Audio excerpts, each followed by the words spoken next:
My daughter told me not to go to her house for Christmas. She said her husband wanted a real Christmas with just his own family, and most importantly, her mother's new husband would be there. So I spent Christmas Eve my own way. I decided to volunteer at the local community relief center. But at 5 in the morning, my daughter called. Her voice was shaking. "Dad, why are you on the news?" Before I continue this story, let me know where you are watching from in the comments below. Hit like and subscribe if you have ever had to stand up to family who underestimated your worth. My name is Hollis Wright. I am 69 years old, and I am about to teach my family a lesson they will never forget. A cheap television buzzed in the corner of my cramped one-bedroom apartment. The screen flickered, struggling to broadcast a local choir singing a static-filled Christmas carol.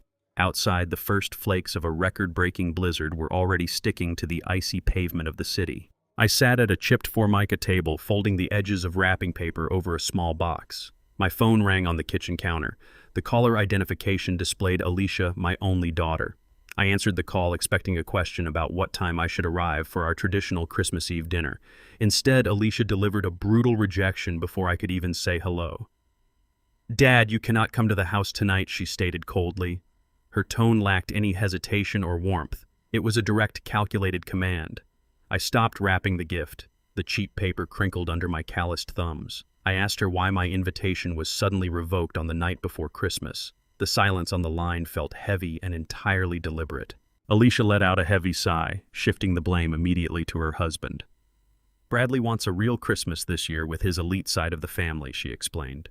She spoke the word elite as if it justified completely erasing her father from her life. She then dropped the ultimate knife into my chest. "Evelyn and Gregory are flying in tonight," she said. Evelyn was my ex-wife, a woman who abandoned me 15 years ago during a financial rough patch. Gregory was her new husband, a pretentious man who paraded around town claiming to be a real estate mogul. Alicia made it clear that my presence would ruin their perfect aesthetic. Bradley's sharp, arrogant voice echoed clearly in the background through the phone receiver. "Tell him not to come, Alicia," he snapped. "I cannot have my corporate investors smelling cheap motor oil and sawdust in my dining room." I looked down at my hands.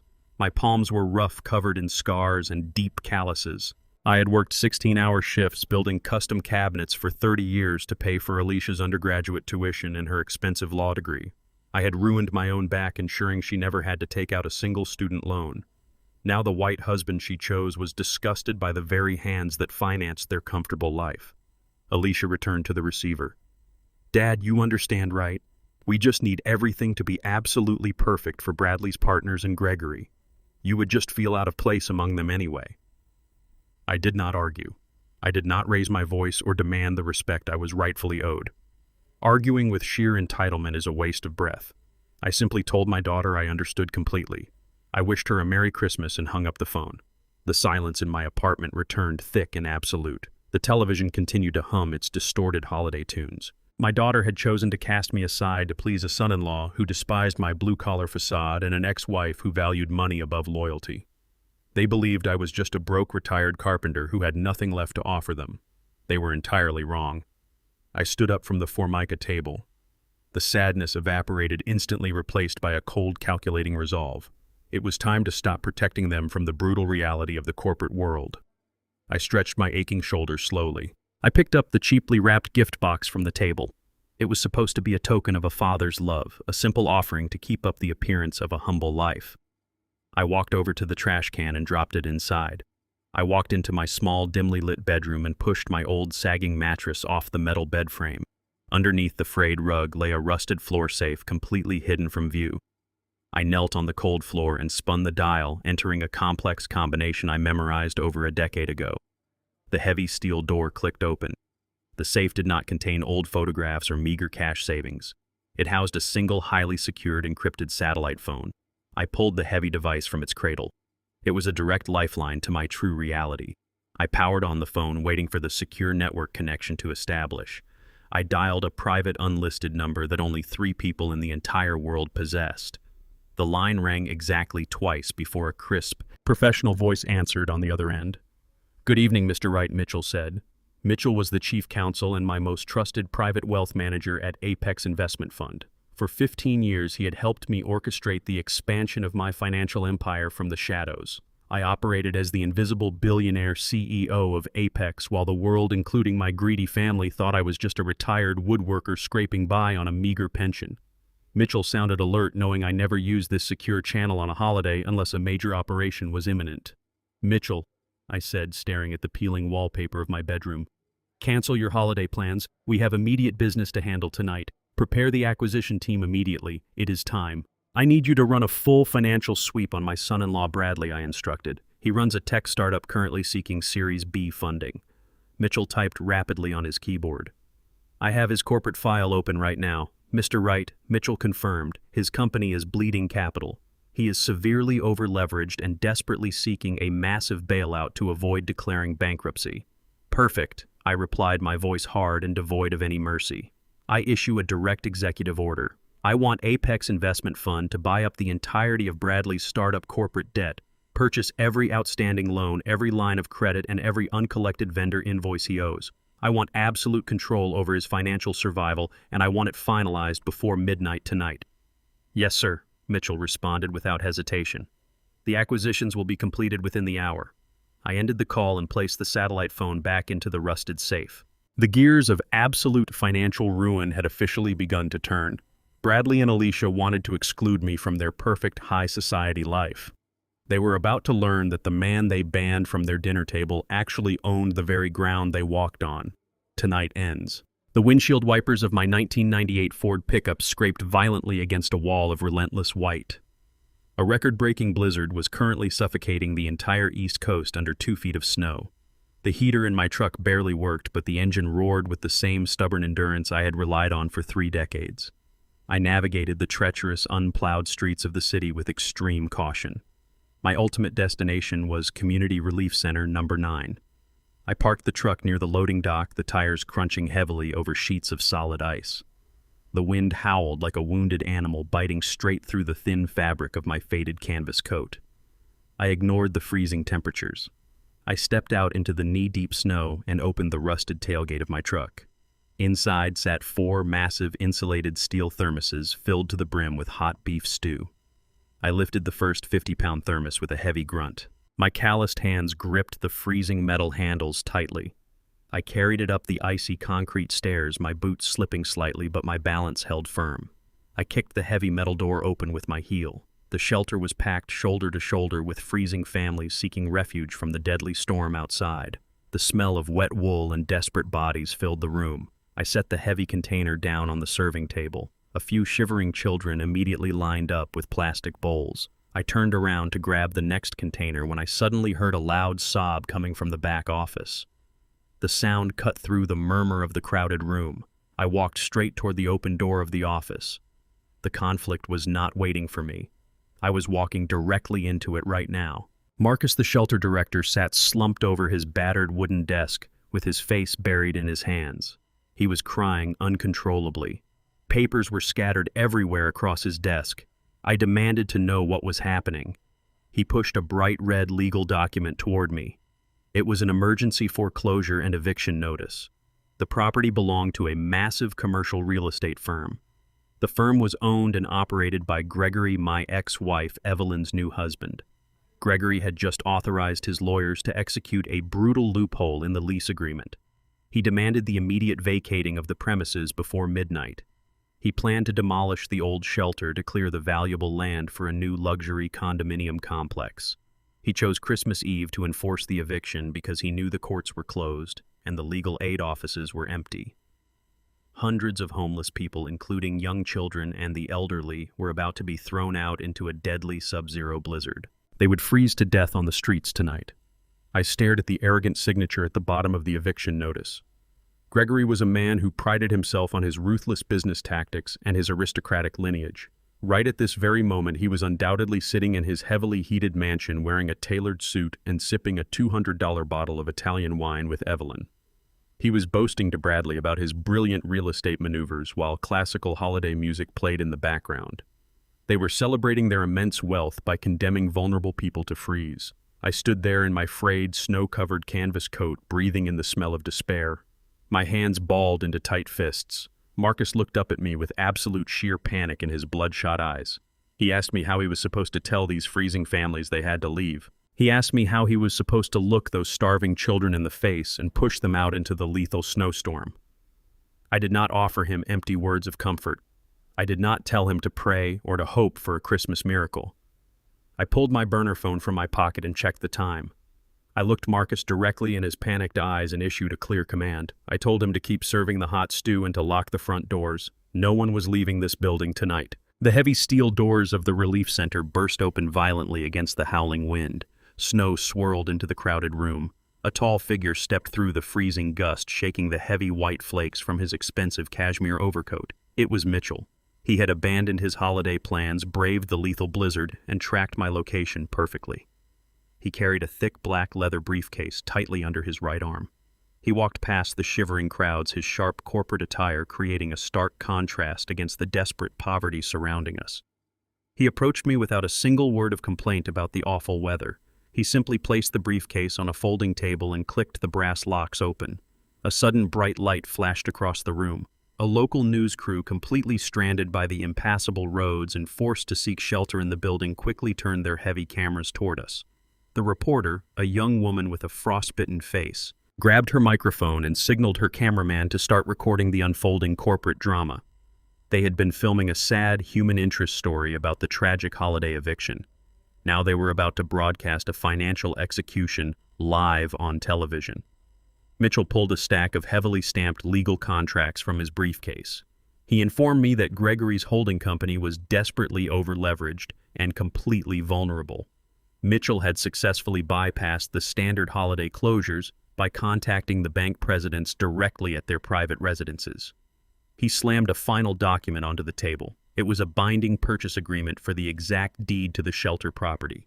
The bank had eagerly agreed to sell the predatory note instantly to avoid their own liquidity crisis. I pulled a sleek steel pen from my coat pocket. I did not hesitate for a single second. I pressed the tip of the pen against the paper and signed my name with harsh, sweeping strokes. Beneath the purchase agreement lay a certified cashier's check drawn directly from my private corporate reserves.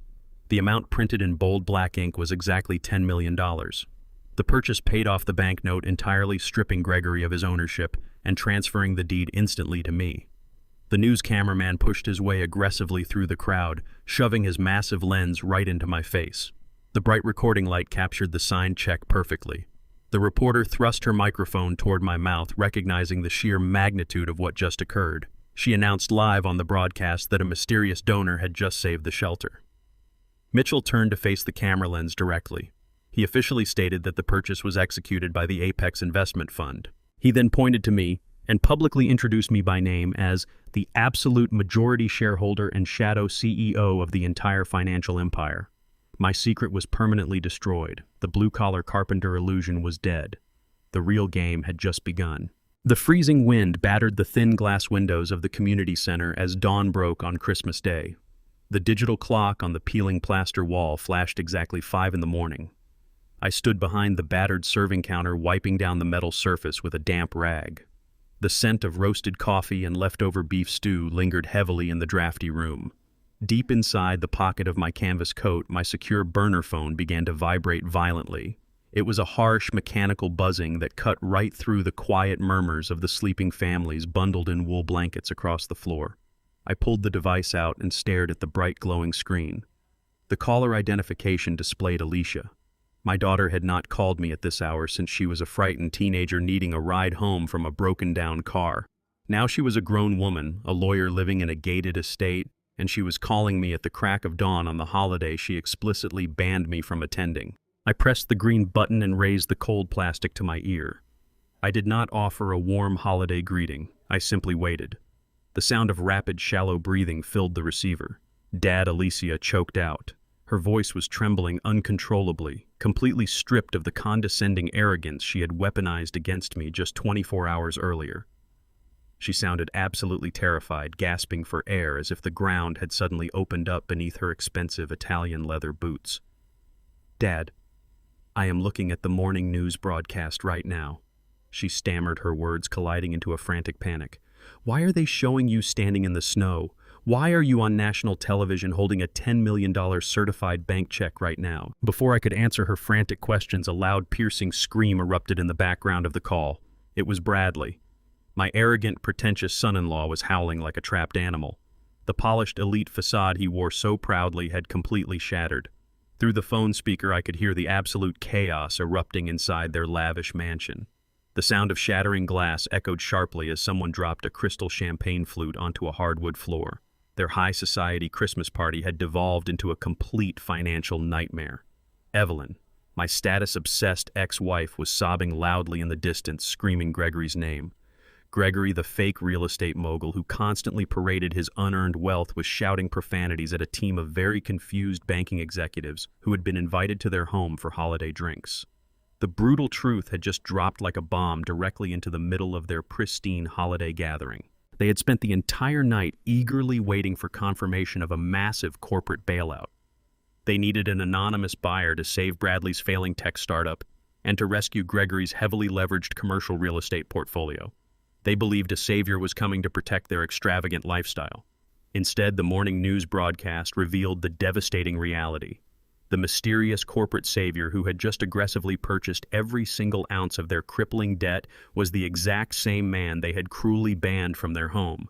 They finally realized that the blue-collar carpenter they so deeply despised, the man whose cheap motor oil smell offended their delicate sensibilities, was the shadow chief executive officer of Apex Investment Fund.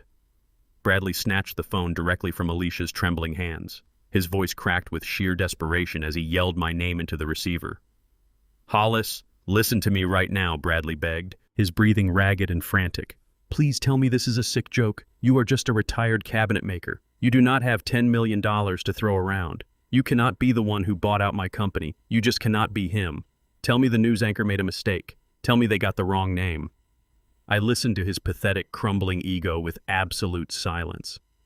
The man who had mocked my hard-working African-American roots for years was now crying uncontrollably, completely broken, and begging for his financial life. He had lost. I did not raise my voice or show a single shred of the intense satisfaction burning inside my chest. I kept my tone perfectly steady, holding the phone close to my ear while watching the long line of homeless families waiting for a warm meal. The contrast between my actual life and their superficial existence had never been clearer. Bradley continued to sob into the receiver, begging for an explanation, pleading for me to assure him that his precious company was not entirely under my absolute control. He stammered out frantic apologies, suddenly claiming that banning me from the dinner was just a huge misunderstanding. I did not entertain his pathetic attempts at manipulation.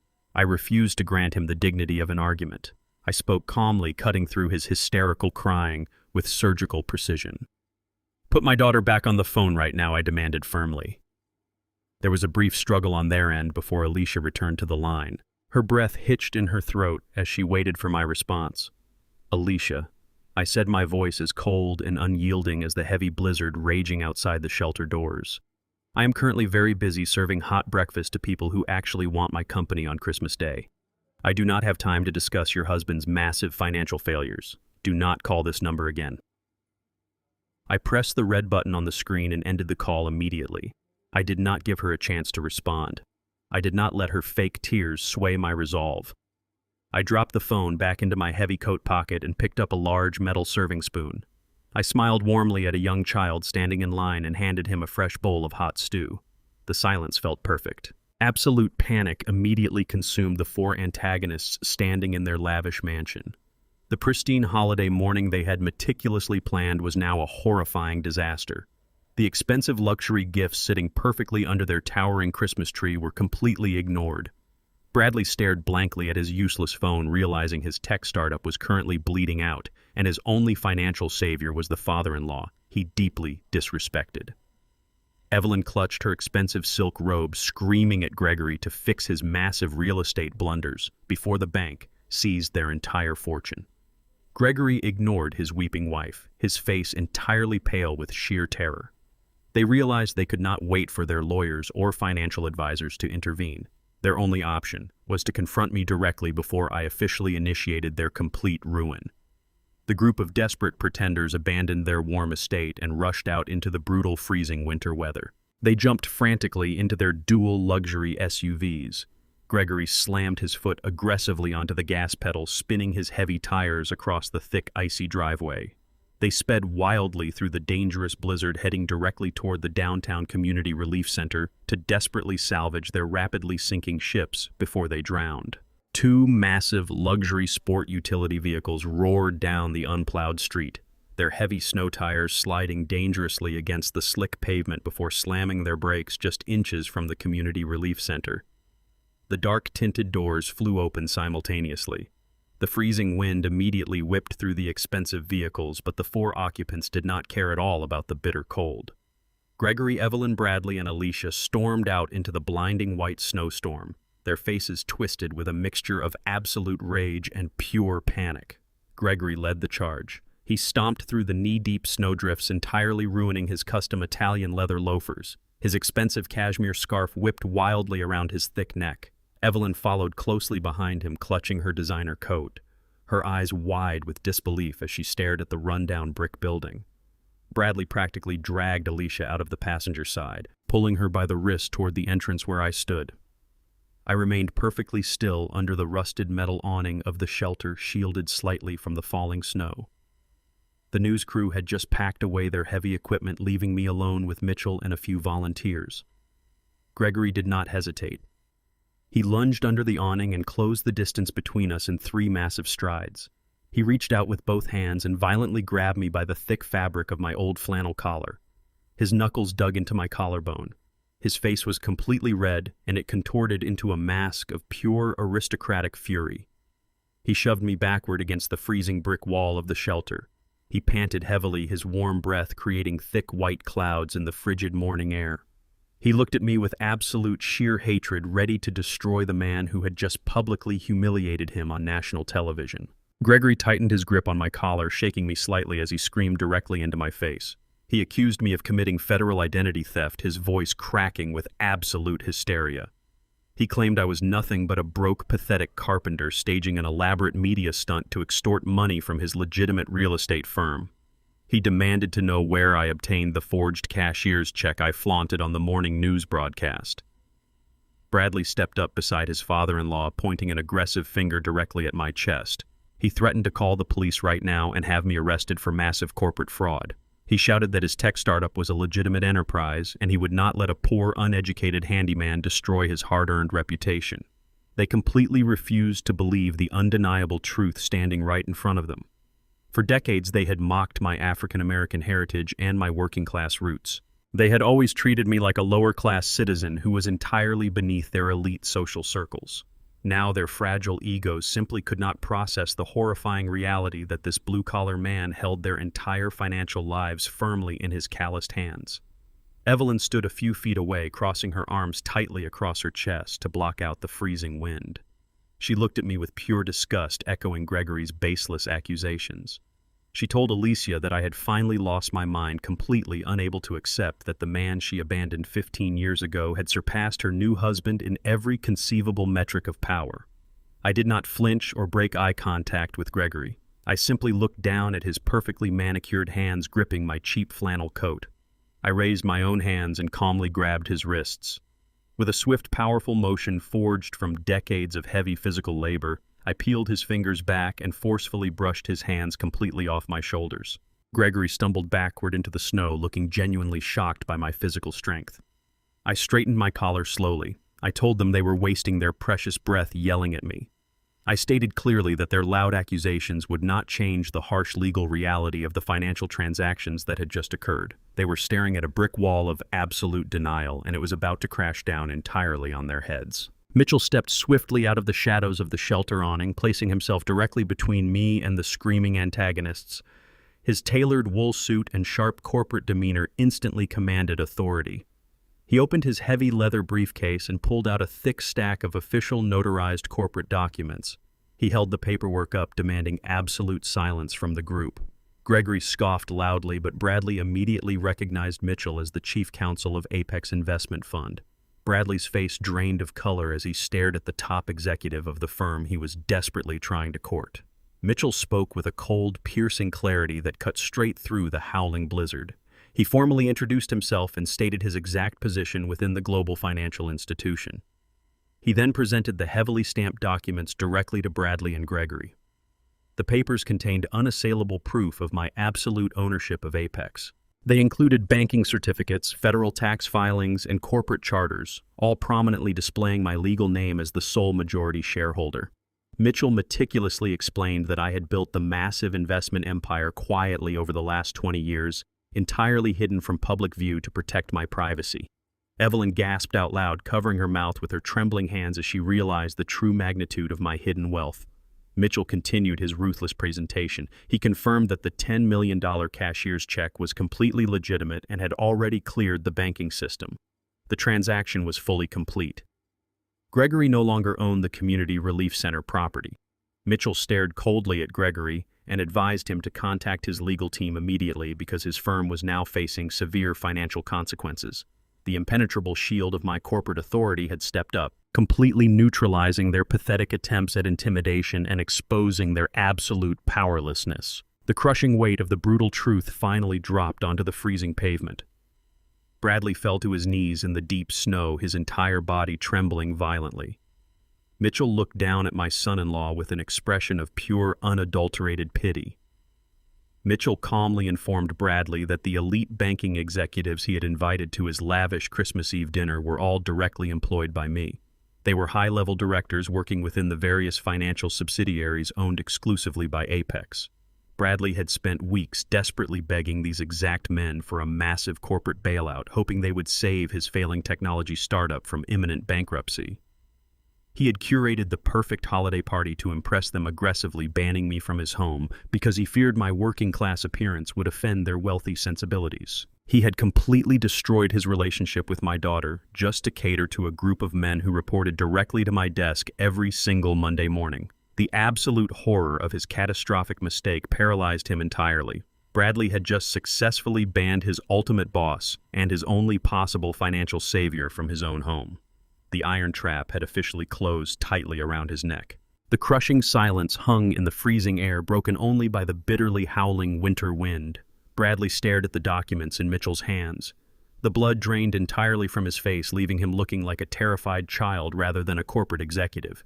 His knees hit the snow-covered pavement with a dull thud. The arrogance that defined him for years shattered instantly into pure, unadulterated panic. He looked up at me, his eyes wide with desperate pleading. His tone changed completely, dropping the harsh, dismissive edge he had always used when addressing me. "Dad," he stammered, his voice shaking violently. "Dad, listen to me right now. This is all a massive misunderstanding." The word felt like poison coming from his lips. He had never once called me that before. For 5 years, I was just Hollis, the blue-collar carpenter who smelled like sawdust, the embarrassing relative kept hidden in the shadows. Now suddenly, I was family. He desperately tried to reframe the events of the previous night. He claimed the Christmas Eve dinner was supposed to be a stressful business meeting, and he only banned me to protect me from his ruthless investors. He insisted Alicia had misunderstood his instructions. He threw his own wife under the bus without a second thought, desperately trying to salvage his burning ship. He crawled forward on his hands and knees, ruining his expensive wool trousers in the slush. He reached out to grab the hem of my frayed coat. "You have to believe me," he pleaded, tears freezing on his cheeks. "I respect you so much. I always have. We need you." I looked down at the pathetic man kneeling in the freezing sludge. I did not step back at all. I simply looked at him with absolute, cold, unwavering disgust. I forcefully pulled my heavy coat away from his desperately grasping hands. I told him to stop humiliating himself. I systematically dismantled the fragile illusion of success he had spent years constructing. I looked at the expensive designer suit he was wearing underneath his ruined coat. I loudly pointed out that the very clothes on his back were purchased using a maxed-out credit card. His weak jaw dropped open in a state of absolute, unmitigated shock. I told him that I had seen his private financial ledgers. His glorious technology startup was nothing but an empty shell company. He was aggressively burning through his remaining investor cash just to maintain a wealthy facade. He had completely failed as an entrepreneur in every single metric possible. I informed him that Apex Investment Fund only acquired his toxic debt because I specifically ordered it, not because his company had any actual market value. He was entirely worthless and utterly insignificant in the real corporate world. Evelyn scoffed loudly, stepping forward to defend him. She accused me of being jealous of his obvious achievements. She claimed Bradley provided perfectly for my daughter. I turned my freezing gaze toward Evelyn and delivered the next fatal blow. I asked Alicia if she truly believed her husband was supporting her. I casually brought up the $15,000 anonymous academic scholarship she received exactly 1 month ago. Alicia gasped, her hands flying to her mouth. She had used that exact money to finally pay off the remaining balance of her expensive law school student loans. Bradley had proudly taken the credit, claiming his business connections secured the grant for her. I stated clearly that the money came directly from my personal checking account. I created the fake charitable academic scholarship foundation simply because I knew for a fact that Bradley was completely broke and entirely unable to pay her mounting legal bills. He had been lying to her for their entire marriage, hiding behind money that I had secretly provided. The simple blue-collar carpenter had actually been financing the incredibly expensive elite lifestyle they arrogantly used to exclude me from their home. Bradley stared at the snowy ground, completely unable to dispute the cold, hard facts. He was exposed as an absolute fraud in front of everyone. He had absolutely nothing left to hide behind. His entire life was built on my hidden charity. The devastating reality crashed down upon my daughter. Alicia stared at her husband, the man she had blindly elevated above her own father. She saw the pathetic coward hiding beneath the expensive fabric. The pristine image of her perfect marriage dissolved instantly into thin air. She realized the entire foundation of her privileged adult life was constructed entirely on my silent, unrelenting labor and my invisible financial charity. Her legs gave out beneath her. She collapsed into the freezing snow right beside Bradley. The cold, wet slush soaked completely through her designer winter coat, but she did not even notice the bitter chill. She looked up at me with absolute despair tearing through her eyes. Thick, heavy tears streamed rapidly down her flawless face, ruining her perfect makeup. Her voice cracked with intense agony as she finally spoke. She begged me for my immediate forgiveness. She frantically cried out that she had made a terrible mistake. She claimed she was just trying to support her husband and protect her new family. She desperately pleaded for another chance to make things right. She reached out her freezing hands toward me, begging her father to fix the massive disaster they had brought upon themselves. I stood perfectly still under the metal awning. I felt a brief, familiar tug of paternal instinct deep within my chest. My heart wanted to comfort my weeping child just like I had done when she was a little girl. But the iron logic of the harsh reality prevailed. I looked down at her tear-stained face. I slowly raised my right hand in the air. The single commanding gesture silenced her completely. The frantic sobbing stopped immediately. I refused to let her use my love as a convenient shield to escape the severe consequences of her arrogance. The freezing wind howled violently through the quiet parking lot. Mitchell stood completely still, his leather briefcase clutched firmly in his hands. I lowered my arm and stared directly into Bradley's terrified, bloodshot eyes. He was panting heavily, waiting for a miraculous pardon that would simply never arrive. I then delivered the final fatal blow without a single trace of sympathy. I informed him that the board of directors at Apex Investment Fund had officially reviewed his desperate financial bailout request. I stated clearly that his frantic application was entirely rejected. Apex would not extend a single cent of new credit to his failing tech startup. Bradley let out a guttural, agonizing cry of pure defeat. He knew exactly what this devastating decision meant for his entire future. The corporate debt I now owned was due immediately in full. I told him there were absolutely no extensions, no negotiations, and no second chances available. I stared coldly down at the broken, weeping man kneeling in the freezing slush. I commanded Mitchell to initiate the aggressive collection process immediately. Bradley's completely worthless company will officially file for bankruptcy by early Monday morning. His entire fraudulent business empire was now completely dead. The brutal reality of Bradley's total financial collapse hung heavily over the freezing parking lot. Evelyn stepped forward, her expensive designer snow boots crunching loudly against the icy pavement. She pushed past her weeping daughter and glared directly into my eyes. She wore the exact same expression of entitled disdain that she had weaponized against me during our bitter divorce 15 years ago. She still foolishly believed she held absolute authority over my actions. She commanded me to stop this ridiculous display immediately and fix the financial damage I had inflicted upon Alicia's family. She demanded that I open my vast corporate checkbook and write a bailout check for Bradley right now. She spoke to me as if I were still the struggling carpenter she abandoned rather than the billionaire chief executive who held their entire existence in his hands. I did not respond to her arrogant demands. I simply maintained my cold, unwavering stare. Gregory then stepped forward, puffing out his chest under his thick cashmere overcoat. He placed a possessive hand firmly on Evelyn's shoulder, attempting to project an aura of immense wealth and untouchable power. He sneered at me with absolute contempt. He loudly proclaimed that my hostile corporate takeover of Bradley's startup meant absolutely nothing in the grand scheme of their elite lives.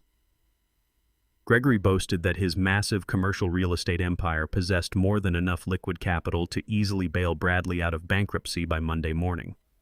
He confidently assured a devastated Alicia that her father's pathetic attempt at revenge would fail completely because true generational wealth always protects its own. He smiled a sickeningly arrogant smile, entirely convinced that his vast property portfolio made him completely invincible against my corporate reach.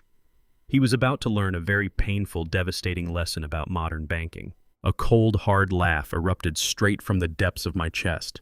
The sound cut sharply through the howling winter wind, freezing the smug expression right off Gregory's face.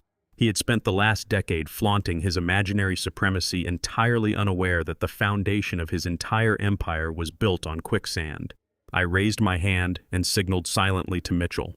My chief counsel immediately stepped forward, his polished leather dress shoes completely unfazed by the slush. Mitchell pulled a sleek black tablet from his leather briefcase and quickly unlocked the screen. He turned the bright glowing monitor directly toward Evelyn and her boasting husband. He presented a live financial dashboard detailing the exact structural ownership of Gregory's supposedly invincible real estate syndicate. I watched Evelyn's eyes scan the digital document, her initial annoyance transforming rapidly into genuine confusion. Mitchell spoke with the ruthless precision of a seasoned corporate executioner. He politely informed Gregory that his entire commercial portfolio was actually not an empire at all. It was simply a massive collection of extremely predatory loans. Mitchell explained that every single building Gregory claimed to own, including the sprawling luxury mansion he currently shared with Evelyn, was heavily mortgaged. He possessed absolutely zero actual equity in any of those properties. Gregory desperately tried to shout over Mitchell, loudly demanding that we shut off the tablet and stop spreading ridiculous lies. He desperately attempted to maintain his wealthy facade in front of his new wife and his son-in-law, but Mitchell just completely ignored his frantic shouting. He tapped the glass screen twice, highlighting the specific banking institution holding every single one of Gregory's massive commercial notes. Mitchell coldly revealed the ultimate truth.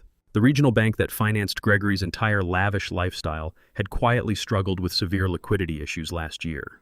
To prevent a total collapse, that specific regional bank was completely acquired and absorbed by Apex Investment Fund during the third quarter of the fiscal year. The realization hit Gregory like a physical blow to the stomach. His mouth opened and closed silently, struggling to find oxygen. He finally understood the inescapable reality of his situation. I was not just the man holding Bradley's corporate debt. I was the absolute legal owner of the very roof over Gregory's head. I effectively owned his entire miserable, pathetic life and absolutely every single material thing that he possessed in this world. Evelyn turned her furious gaze toward her husband. Her perfectly contoured face twisted into an ugly mask of sheer terror and deep betrayal. She demanded that Gregory explain this ridiculous mistake immediately. She had married him strictly for his prestigious financial security, entirely abandoning me when my small contracting business had temporarily faltered years ago. She was utterly obsessed with maintaining her pristine high society image. Gregory could not even look her in the eye. He stared at the snow-covered ground, completely paralyzed by the humiliating public exposure. Mitchell did not offer them any room to breathe. He ruthlessly continued dismantling their remaining secrets. He revealed that Gregory had actively hidden his severe insolvency from his own wife for over 6 months. He had quietly drained their joint savings accounts to keep his failing business afloat. Mitchell stated clearly that Gregory was now officially 90 days late on his massive mortgage payments.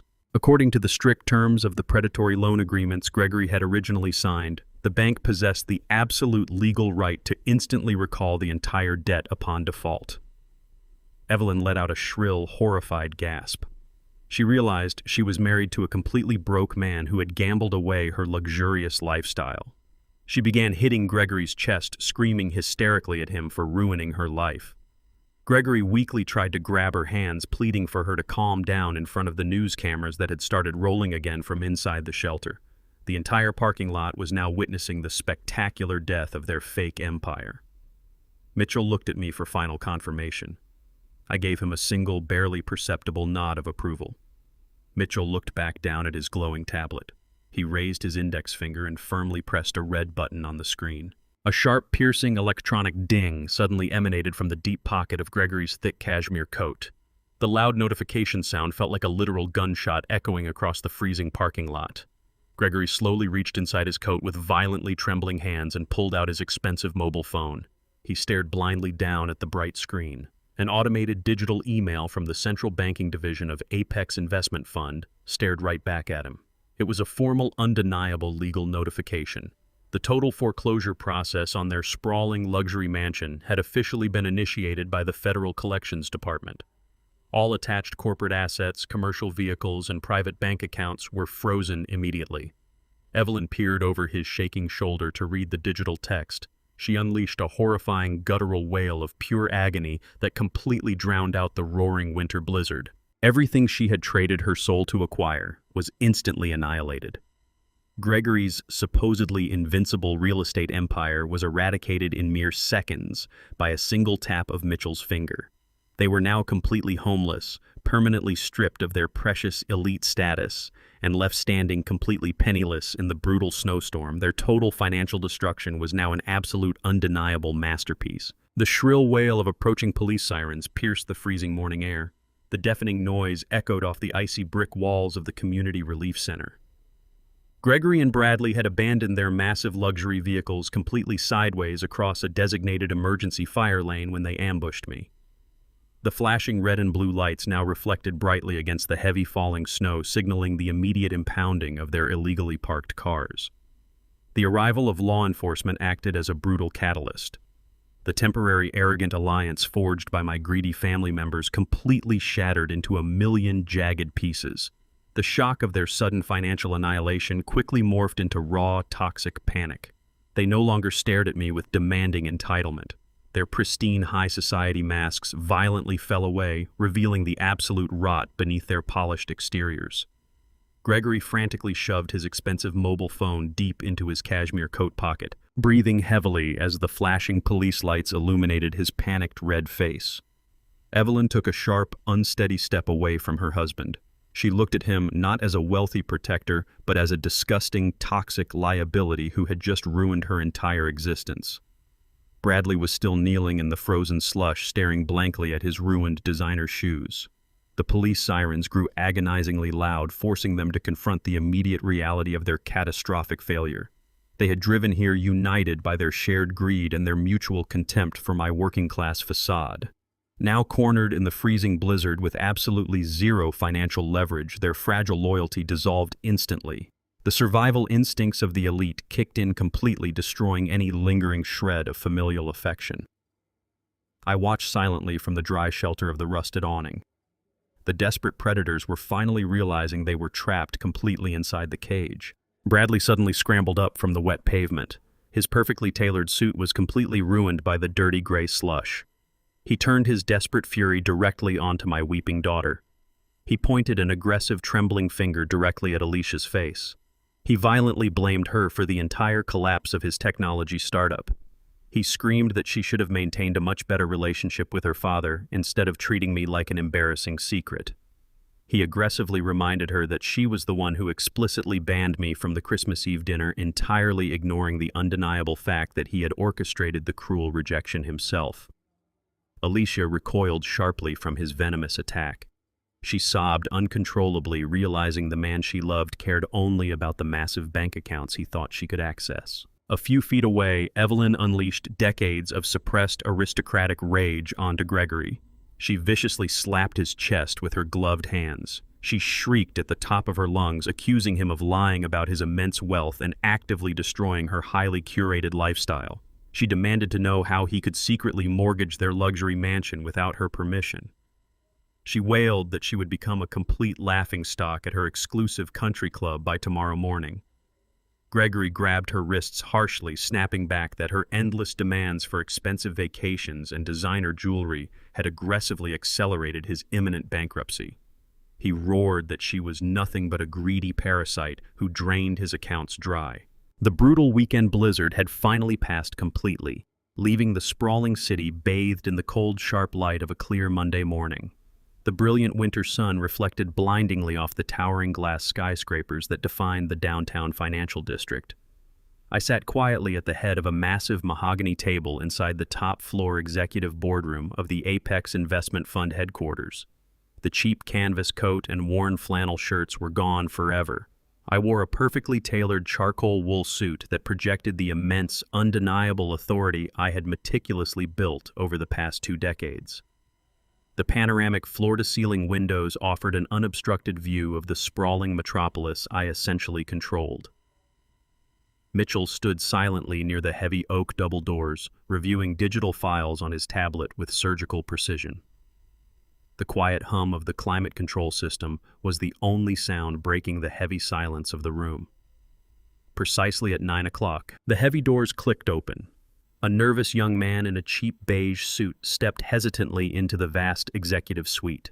He clutched a thick manila envelope tightly against his chest, his eyes darting frantically around the intimidating boardroom before finally settling on me. He was a legal process server dispatched directly from the downtown municipal courthouse. He walked forward with trembling legs and placed the sealed envelope directly onto the polished mahogany surface in front of me. He muttered a quick, formal declaration of service before rapidly retreating from the room. I did not move immediately. I stared down at the thick envelope, knowing exactly what pathetic, desperate legal maneuver my ex-wife's new husband had attempted to pull. I slowly picked up a polished silver letter opener, sliced cleanly through the heavy paper, and pulled out the official court summons with a deeply satisfied, utterly cold smile. The emergency court hearing took place virtually just 2 hours later, projected directly onto the massive digital display occupying the back wall of my executive boardroom. The federal district judge appeared on the bright screen looking stern and thoroughly annoyed by the sudden interruption to his normally quiet morning docket. Beneath his live video feed, a secondary digital window clearly displayed the united legal front of my desperate, panicked enemies. Gregory and Bradley had clearly combined their rapidly dwindling financial resources to hire a single highly aggressive corporate litigator. Their attorney launched immediately into a vicious, highly orchestrated, and totally baseless character assassination. The lawyer stared directly into his expensive webcam and loudly accused me of demonstrating severely erratic behavior over the entire holiday weekend. He wove a completely fictitious narrative portraying me as a deeply unstable, elderly man who had suddenly suffered a catastrophic cognitive decline. He aggressively claimed my recent financial actions, specifically the massive corporate debt acquisitions and immediate foreclosure proceedings, were completely irrational and highly destructive. He painted a pathetic picture of a confused blue-collar carpenter who had stumbled into immense corporate power and was currently using it to maliciously torture his own family members out of pure senile spite. Gregory sat smugly beside his lawyer, adjusting his silk tie and looking entirely confident in his filthy strategy. Bradley nodded vigorously, pretending to look genuinely heartbroken by my supposed mental deterioration. The lawyer raised his voice, adopting a tone of fake moral righteousness. He officially demanded the judge issue an immediate temporary legal freeze on absolutely all of Apex Investment Fund's current financial actions. He requested a mandatory injunction to completely halt the collection of Bradley's corporate debt and suspend the foreclosure on Gregory's luxury estate until a medical board could evaluate my psychological competency. He explicitly asked the court to strip me of my executive power and hand my massive empire over to my greedy, bankrupt son-in-law. I sat perfectly still in my leather executive chair, listening to the barrage of insulting lies without displaying a single ounce of emotion. I did not flinch, frown, or interrupt the lawyer's dramatic presentation. I had completely expected this exact cowardly move from the moment Gregory threatened it in the freezing snow. I let them exhaust their pathetic ammunition, waiting patiently for the absolute perfect moment to unleash my devastating counterattack and completely obliterate their fabricated legal shield. When the opposing lawyer finally paused to catch his breath, the federal judge turned his severe gaze toward my camera feed, silently inviting my formal response. I slowly leaned forward in my large leather chair and casually dropped a thick, polished silver tablet directly onto the exact center of the mahogany boardroom table. The loud metallic clatter echoed sharply through the room's highly sensitive microphones, instantly commanding absolute attention from everyone watching the virtual proceeding. I did not bother offering a long, dramatic speech defending my personal character or my flawless corporate record. Instead, I calmly pressed a single glowing icon on the screen. A crisp, perfectly clear audio recording began playing loudly for the entire court to hear. It was the exact voicemail Alicia had left me on Christmas Eve. Her arrogant, incredibly condescending voice filled the virtual space, explicitly banning her own blue-collar father from attending their elite holiday dinner because my cheap clothes would supposedly deeply embarrass her wealthy husband. The vicious, undeniably cruel recording completely shattered their pathetic narrative of a loving, concerned family desperately trying to save their beloved patriarch from mental decline. Bradley visibly winced, his face flushing crimson as his massive lie was publicly dismantled. I then instructed Mitchell to electronically transmit a secure PDF document directly to the judge's private digital terminal. I stared coldly into the camera lens and announced that the file was a comprehensive, entirely flawless psychological evaluation. I had specifically commissioned the extensive medical exam just 2 days ago, immediately after finalizing the massive corporate debt acquisitions. The detailed, irrefutable medical report was officially signed and heavily certified by 3 of the absolute top-tier neurologists currently practicing in the entire country. My ironclad, indisputable defense completely obliterated their filthy, desperate legal ambush in less than 60 short seconds. The federal judge stared at the digital medical evaluation for exactly 10 seconds before rendering his absolute, uncompromising decision. His harsh voice boomed heavily through the speakers, expressing his total outrage at the blatant attempt to maliciously manipulate the legal system. The judge immediately threw out Gregory's pathetic petition, formally dismissing the emergency injunction with extreme prejudice. He strictly warned their arrogant attorney never to bring such a frivolous, completely baseless lawsuit into his courtroom ever again. The united front of my enemies was officially crushed into dust. Gregory slumped forward in his expensive chair, finally accepting his total annihilation. But I was not finished dismantling their lives just yet. The time had come to strike back with absolutely brutal, overwhelming corporate force. I nodded sharply to Mitchell, signaling the final execution of my meticulously planned warfare. I stared directly into the virtual camera, locking eyes with my terrified son-in-law. I loudly announced that Apex Investment Fund was now officially filing a massive federal fraud lawsuit against Bradley's company. I presented undeniable proof that Bradley had knowingly submitted entirely falsified financial reports during his initial loan application to my bank. His ultimate devastating criminal ruin had just officially permanently begun. The frigid winter morning offered absolutely no mercy for Bradley as he stepped out of his leased luxury vehicle in the desolate parking lot of his technology startup. The sleek glass building that once represented his monumental ego now stood as a massive monument to his impending doom. He adjusted his expensive wool tie, desperately trying to project confidence for the few unpaid employees still bothering to show up.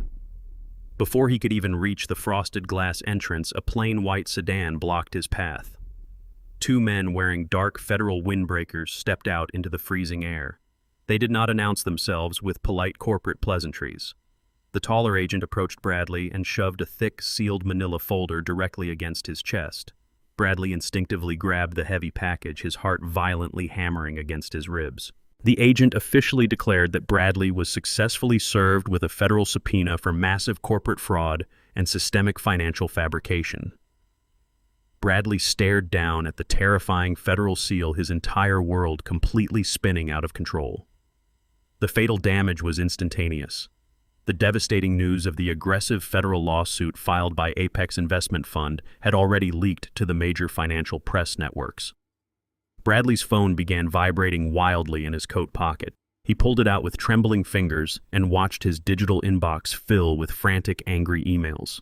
Every single one of his remaining angel investors had seen the catastrophic headlines. They were aggressively pulling their remaining funding, completely severing all ties to his heavily toxic company. His massive fraudulent empire was imploding in real time right in the freezing parking lot. Bradley collapsed against the icy hood of his expensive car, gasping for air as the federal agents calmly drove away, leaving him entirely alone in his absolutely self-inflicted corporate ruin. The devastating legal blitzkrieg did not stop at the perimeter of his failed business. Bradley desperately pulled out his luxury platinum credit card to pay his frantic defense attorneys a massive retainer fee, but the transaction was immediately declined. He furiously logged into his private banking application expecting a simple technical error, but a bold red banner flashed across his screen instead. His personal checking accounts, his offshore trusts, and his emergency investment portfolios were completely frozen by federal authorities pending the massive fraud investigation. The government had aggressively seized absolutely every single penny to his name. The crushing reality of his total bankruptcy sent a violent shockwave directly through his household. Across town, the towering glass facade of the Apex Investment Fund headquarters gleamed brightly against the blue winter sky. Inside the pristine marble lobby, absolute chaos suddenly erupted. Alicia stormed through the heavy revolving doors like a furious hurricane. Her expensive designer heels clicked violently against the polished stone floor. She was completely frantic, her face flushed red with unadulterated panic and intense humiliation. She marched directly toward the massive circular reception desk, bypassing a long line of waiting corporate executives. The two highly trained receptionists looked up in genuine surprise as Alicia slammed her bare hands aggressively onto the smooth marble counter. She began screaming hysterically, demanding immediate access to the top-floor executive suites. She shrieked that she was the beloved daughter of the majority shareholder and possessed the absolute right to see her father right now. She loudly ordered the staff to unlock the private elevators immediately, completely ignoring the stunned stares of the wealthy businessmen watching her humiliating public meltdown. Her voice echoed sharply off the high-vaulted ceilings, dripping with the exact same toxic entitlement she had weaponized against me for over 5 years. She demanded that the receptionists call my private office, screaming my full legal name repeatedly as if it were a magical key that could instantly fix her crumbling world. She was completely desperate to force me to stop the aggressive federal agents who were systematically destroying her perfectly curated existence. The terrified receptionists quickly stepped back from the desk, entirely unsure how to handle the screaming, frantic woman, violently demanding an impromptu meeting with the most powerful financial executive in the entire metropolitan city. Alicia pounded her fists again, completely losing her fragile mind in the loud corporate lobby. Before Alicia could physically breach the secure perimeter of the reception desk, 4 heavily armed corporate security guards materialized from the shadowed corridors. They moved with absolute military precision, instantly forming an impenetrable human barricade directly between my hysterical daughter and the private elevators. The imposing lead guard raised his thick hands sternly, ordering her to step back immediately or face forcible removal from the premises. Alicia gasped in pure indignation, utterly appalled that common security personnel would dare touch a woman of her high societal standing. She screamed that she was blood family, viciously commanding them to stand aside. The stark, incredibly poetic irony of her current predicament hung heavily in the cold air. Exactly 2 years ago, I had spent 60 hours meticulously handcrafting a beautiful wooden jewelry box for her 30th birthday. I had proudly delivered it to her lavish estate, hoping to mend our fractured relationship.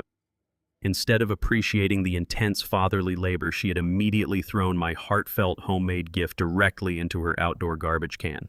She had brutally told me that my cheap blue-collar craftsmanship would horribly embarrass Bradley if his wealthy friends ever saw it sitting inside their pristine home.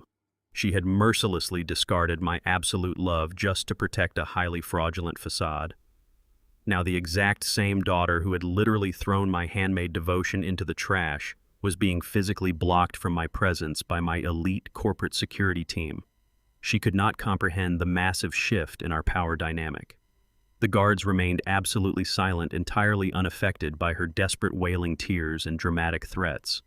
They stood perfectly resolute, a massive wall of black uniforms shielding the billionaire executive from the very woman who had spent half a decade pretending he simply did not even exist at all anymore. I calmly watched the entire humiliating spectacle unfold silently through the high-definition security cameras broadcasting directly to my boardroom monitor.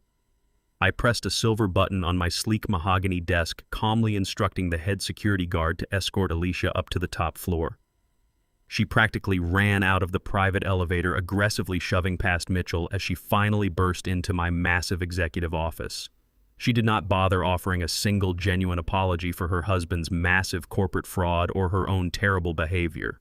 She had carefully brought a secret emotional weapon to win this fight. She marched directly up to my desk and forcefully slapped a crumpled piece of glossy paper right onto the polished wood. It was a black and white medical ultrasound photograph.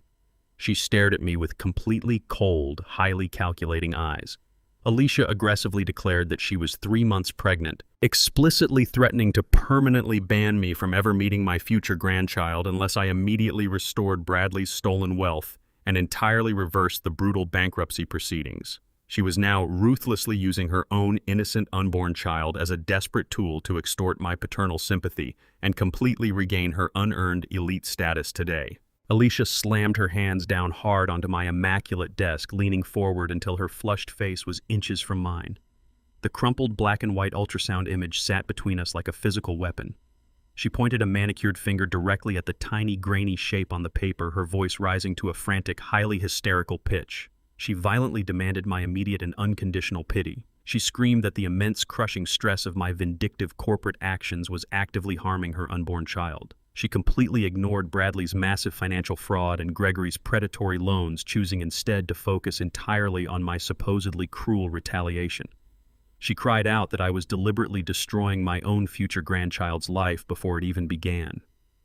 Her tears flowed freely, completely ruining her expensive designer makeup as she sobbed loudly in the center of my quiet executive office. She viciously blamed me for ruining her perfect family, completely absolving her husband of his own catastrophic criminal choices. She loudly declared that a real father would never aggressively strip his pregnant daughter of her financial security regardless of any petty personal grievances. She demanded that I immediately unlock Bradley's frozen personal accounts and explicitly reverse the bankruptcy proceedings against his technology startup. She threatened that if I did not instantly comply with her demands, she would entirely erase my name from this child's life forever. I would never hold my grandchild, never attend a single birthday party, and never be acknowledged as part of their elite family lineage. She practically choked on her own desperate, loud sobbing, wielding her pregnancy as the ultimate extortion tool to force my complete surrender. She genuinely believed this biological revelation would instantly break my iron resolve and reduce me to the subservient, desperate father she had actively ignored for years. I looked down silently at the glossy, crumpled ultrasound photograph securely resting on my solid mahogany desk. A deep, undeniable surge of pure paternal instinct violently tugged at my heart. The thought of a helpless, innocent grandchild entering this chaotic world momentarily softened the cold rage burning inside my chest. I stared intently at the tiny shape, feeling the immense heavy weight of generational legacy pulling at my torn conscience. For a brief second, I genuinely considered giving in to her demands just to protect the unborn child from the devastating fallout of Bradley's criminal arrogance. But the sharp iron logic I had forged over decades of ruthless corporate survival quickly prevailed over my temporary biological weakness. I remembered the absolute cruelty she had inflicted upon me. I remembered the deep, humiliating disdain she held for my fabricated working-class existence. This child would simply be raised in the exact same toxic environment of entitlement, greed, and deception that had completely corrupted my daughter. I refused to let her maliciously manipulate my affection to quietly finance their fundamentally fraudulent lifestyle. I slowly looked up from the ultrasound and locked my gaze directly onto Alicia's tear-stained face. Her desperate sobbing faltered slightly under my completely cold and uncompromising stare. I did not speak a single word of warmth or comfort. I did not offer any emotional reassurance regarding the safety of the baby. Instead, I reached out and calmly grabbed the heavy silver base of my primary desktop monitor. I smoothly rotated the large, high-definition screen until it was facing her directly. I picked up my wireless mouse and firmly clicked the play button on a paused video file. The bright screen flickered to life, illuminating her shocked face with a harsh digital glow. It was raw, unedited security footage captured from the hidden cameras I had discreetly installed inside my cramped, heavily staged downtown apartment. The timestamp displayed brightly in the bottom corner of the video explicitly confirmed the exact date and time. It was late Christmas Eve night, precisely the same hour I had been freezing under the metal awning of the Community Relief Center serving hot meals to the homeless. Alicia stared at the screen in absolute terrified silence. The crisp, silent video explicitly showed her and Bradley forcefully picking the cheap lock on my apartment door and stepping inside my private sanctuary like common, desperate street thieves. The high-resolution digital camera perfectly captured every single disgraceful movement they made inside my small, modest living room. Alicia and Bradley did not look like wealthy elites attending a glamorous holiday party. They looked like pathetic scavengers frantically tearing through a dumpster. The digital recording showed Bradley aggressively ripping open the drawers of my battered wooden desk, frantically tossing my personal paperwork onto the floor in a desperate search for anything possessing immediate financial value. He was hunting blindly for old savings books, forgotten retirement accounts, or hidden emergency cash to steal. Alicia moved rapidly toward my small bedroom, completely invading the sacred privacy of the father she claimed to love. The footage displayed her violently rummaging through my modest closet and overturning my simple belongings. She actively searched for the collection of vintage antique pocket watches my grandfather had passed down to me decades ago. She intended to steal my priceless family heirlooms and pawn them quietly to temporarily cover her husband's massive mounting debts. The sickening reality of their absolute moral bankruptcy played out flawlessly in cold, undeniable color. While I was standing in the freezing blizzard serving hot food to completely destitute families, my own pregnant daughter and her arrogant husband were actively burglarizing my home to fund their luxurious, fabricated lifestyle. They had banned me from their Christmas dinner specifically to ensure my apartment would be entirely empty for their cowardly holiday heist. I watched the video highlight their frantic, panicked expressions when they realized my apartment contained absolutely nothing of high monetary value. They had found no hidden cash and no antique watches because my true wealth was secured safely inside the impenetrable vaults of Apex Investment Fund. They left completely empty-handed, leaving my private sanctuary physically destroyed and my lifelong paternal trust permanently obliterated. Alicia went completely silent, her mouth hanging open as the highly incriminating video finally finished playing. The glossy ultrasound photograph lying on my desk could not possibly justify or excuse a cowardly residential burglary. Her manipulative tears dried up instantly, completely, replaced by the paralyzing terror of inescapable guilt. She possessed absolutely no arguments, no excuses, and no defense against the undeniable truth exposing her moral rot. I stood up slowly from my leather executive chair and towered over her trembling form. I extended my right hand across the polished mahogany desk, keeping my voice dangerously quiet and completely devoid of any paternal warmth. I firmly demanded that she immediately return the spare key to my downtown apartment. She reached into her designer handbag with violently shaking hands and dropped the small brass key onto my desk. I picked it up and placed it inside my pocket, officially severing her access to my life. I coldly ordered her to leave my executive office and never return. Before she could take a single step toward the heavy double doors, I delivered the ultimate devastating consequence. I calmly confirmed that she was officially and permanently removed from my massive corporate will today. The heavy diesel engines of 3 massive commercial moving trucks roared loudly, shattering the quiet tranquility of the exclusive gated community. The enormous vehicles aggressively backed into the pristine, heated driveway of Gregory and Evelyn's sprawling luxury mansion, crushing the perfectly manicured winter landscaping beneath their thick tires. The swift and brutal foreclosure process had officially transitioned from a digital threat into a devastating physical reality. A highly coordinated team of federal bank representatives, flanked by heavily armed private security contractors, marched directly through the towering mahogany front doors. They completely ignored Gregory's frantic shouting and immediately began executing the total seizure of the estate. 2 men in dark uniforms marched out of the attached 4-car garage holding the electronic key fobs to Gregory's prized collection of imported sports cars. The loud chirping of the vehicle alarms echoed sharply across the neighborhood as the luxurious cars were ruthlessly loaded onto heavy flatbed towing trailers. Inside the lavishly decorated house, a dozen movers began violently stripping the property of its immense wealth. They carried out enormous crystal chandeliers, imported Persian rugs, and priceless modern art pieces, aggressively loading them into the cavernous cargo bays of the waiting trucks. The grand, echoing halls of the mansion were rapidly reduced to a hollow, empty shell. Every single item purchased with toxic leveraged debt was systematically confiscated to immediately satisfy the massive default. The neighbors who had once eagerly attended Gregory's extravagant cocktail parties now stood safely behind their tall iron gates, watching the spectacular financial execution with morbid fascination. Gregory frantically waved a completely useless legal injunction in the air, desperately attempting to halt the relentless progression of the repossession team. The bank representatives did not acknowledge his pathetic existence. They simply continued carrying away his completely fraudulent empire. Evelyn collapsed onto the freezing, frost-covered grass of her expansive front lawn. Her expensive silk robe provided absolutely no protection against the biting winter wind. She wept hysterically, clutching her arms around her chest as she watched the heavy, moving truck swallow her entire identity. For over 15 years, she had meticulously curated an image of untouchable high society elegance.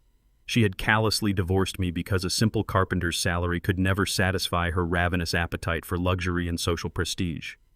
Now, the wealthy utopia she had ruthlessly chased was being actively dismantled and driven away on a flatbed truck. She screamed Gregory's name, demanding that he stop the terrifying invasion and fix the catastrophic nightmare he had brought upon them. Gregory did not offer his weeping wife a single ounce of comfort. He paced erratically back and forth across the frozen driveway, aggressively punching numbers into his expensive mobile phone. He called every single wealthy real estate developer, private equity investor, and country club associate he had ever known. He desperately pleaded for an emergency short-term bridging loan to temporarily halt the aggressive banking seizure. He promised exorbitant interest rates and offered massive equity stakes in commercial properties he no longer legally owned. Every single phone call ended in absolute failure. The incredibly wealthy associates who had gladly drank his expensive champagne just a few weeks ago now actively sent his desperate calls directly to their automated voicemails. The brutal financial news regarding his sudden insolvency had already spread like wildfire through their exclusive social circles. The elite syndicate he had proudly worshipped had instantly branded him a toxic liability and entirely abandoned him to his total ruin. Gregory threw his phone onto the pavement in a fit of violent rage, watching the glass screen shatter into 100 tiny pieces against the icy concrete. Just as the final moving truck slammed its heavy metal cargo doors shut, a sleek black sedan pulled smoothly into the driveway. Mitchell stepped out of the vehicle, adjusting his pristine wool suit with a calm, surgical precision. The chief counsel of Apex Investment Fund walked directly toward the weeping woman on the frozen lawn, carrying a single thin manila folder. He surveyed the chaotic, ruined estate with an expression of complete professional detachment. The ultimate representative of my corporate vengeance had officially arrived to deliver the very final term of their surrender. Mitchell stopped walking exactly 2 feet away from where Evelyn knelt shivering in the icy grass. He looked down at her ruined designer clothes and tear-stained face with absolute emotional neutrality. He reached into his thin manila folder and pulled out a standard single-page residential lease agreement. He handed the crisp white paper directly to Evelyn. She took the document with violently shaking hands, her desperate eyes quickly scanning the black text in search of a miraculous financial pardon. Mitchell spoke with an incredibly clear, authoritative voice that easily cut through the howling winter wind. He informed Evelyn that the document was a fully paid 12-month lease for a very small, incredibly run-down apartment located deep within the city's industrial district. I had explicitly instructed Mitchell to arrange this basic accommodation strictly out of a lingering, fundamental sense of human decency regarding our shared past, absolutely not out of forgiveness. She would not be forced to sleep in a freezing homeless shelter tonight. However, Mitchell immediately pointed to a heavily bolded, strictly legally binding clause located at the very bottom of the printed page. He rigidly explained that my temporary financial charity came with a completely non-negotiable condition. The generous lease agreement explicitly dictated that Gregory was permanently and legally barred from ever stepping foot onto the residential property. If Evelyn allowed her fraudulent, bankrupt husband to sleep under that roof for even a single night, the apartment lease would be instantly terminated, and she would be immediately evicted onto the street. The protective shield of my vast wealth would only cover her physical survival if she actively severed herself from the toxic, arrogant man who had just destroyed her life. The ultimate choice between absolute poverty and uncomfortable survival was now completely hers. Evelyn stared down at the strict residential lease. Her breathing ragged and shallow in the freezing air, she slowly turned her head and looked at Gregory. The man who had promised her endless luxury and absolute social supremacy was now just a pathetic, shivering coward standing beside a shattered telephone. Her supposedly unbreakable romantic devotion evaporated instantly under the terrifying threat of genuine homelessness. She knew perfectly well that Gregory possessed absolutely no legal resources, no hidden wealth, and no elite friends left to save them from sleeping in the snow. She fiercely grabbed the silver pen Mitchell extended toward her. She pushed herself up from the frozen grass and marched directly toward the massive metal hood of the nearest commercial moving truck. Evelyn slapped the lease agreement onto the cold steel surface and signed her name with rapid, vicious strokes. Mitchell then pulled a second official document from his folder. It was a fast-tracked, heavily binding declaration of divorce. Evelyn did not hesitate for a single second. She aggressively signed the legal separation papers right on top of the truck, instantly abandoning the fake mogul to save her own life. Gregory was left standing completely alone, possessing absolutely nothing. The towering glass doors of Bradley's technology startup remained firmly chained shut, completely abandoning the vibrant pretense of a booming Silicon Valley disruptor. Inside the expansive workspace, absolute darkness swallowed the rows of sleek desks and imported ergonomic chairs. The frantic hum of ambitious software developers had entirely vanished. Every single one of his unpaid employees had aggressively quit packing up their personal belongings and fleeing the incredibly toxic sinking ship immediately following the morning's devastating federal subpoena. The massive wall of blinking server racks, which once proudly processed millions of highly exaggerated user metrics, now sat completely dead and silent. The cutting-edge company that Bradley had ruthlessly built entirely upon a mountain of sophisticated lies and heavily fabricated financial projections was now nothing more than a hollow, freezing tomb. Bradley sat alone in the center of the pitch-black room, staring blankly at the dark monitors. The heavy silence of the abandoned floor pressed against his eardrums like a physical weight. The pristine corporate playground he had used to mercilessly mock my working-class background was officially dead. There were no more eager venture capitalists to blindly manipulate, no more desperate angel investors to swindle, and absolutely no more arrogant cocktail parties to attend. The harsh reality of his catastrophic failure finally stripped away his expensive, perfectly tailored facade. He was completely out of time, utterly out of leverage, and rapidly running out of freedom. His frozen bank accounts meant he possessed absolutely no digital resources to secure a high-powered legal defense. The ruthless survival instinct of a cornered predator finally took total control over his panicked mind.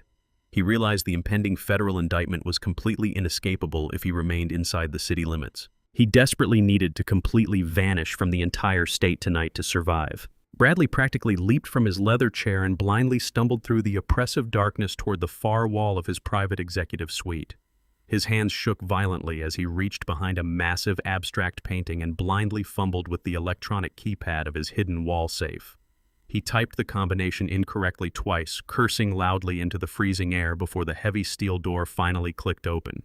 Inside sat the final pathetic remnants of his heavily fabricated technology empire. Several thick stacks of untraceable physical currency. 3 counterfeit passports he had secretly procured months ago, and a massive black duffel bag. Bradley grabbed the nylon bag and aggressively began sweeping the thick stacks of cash directly into its open mouth. He breathed heavily, completely consumed by the chaotic rush of his impending escape. He planned to drive his leased luxury vehicle across the state border tonight, completely abandon the expensive car at a cheap motel, and board an international flight using his carefully forged identity. He just needed 30 more seconds to securely pack the remaining currency and escape his burning corporate kingdom. Before he could reach for the final stack of money, a massive, deafening crash violently shattered the silence of the abandoned floor. The heavy glass doors at the main entrance were completely smashed inward by a tactical steel battering ram. Bradley froze entirely, dropping the black duffel bag onto the dark carpet. Heavy tactical boots furiously pounded across the open workspace. Dozens of blinding white flashlight beams aggressively sliced through the thick darkness, sweeping wildly across the dead server racks and empty desks.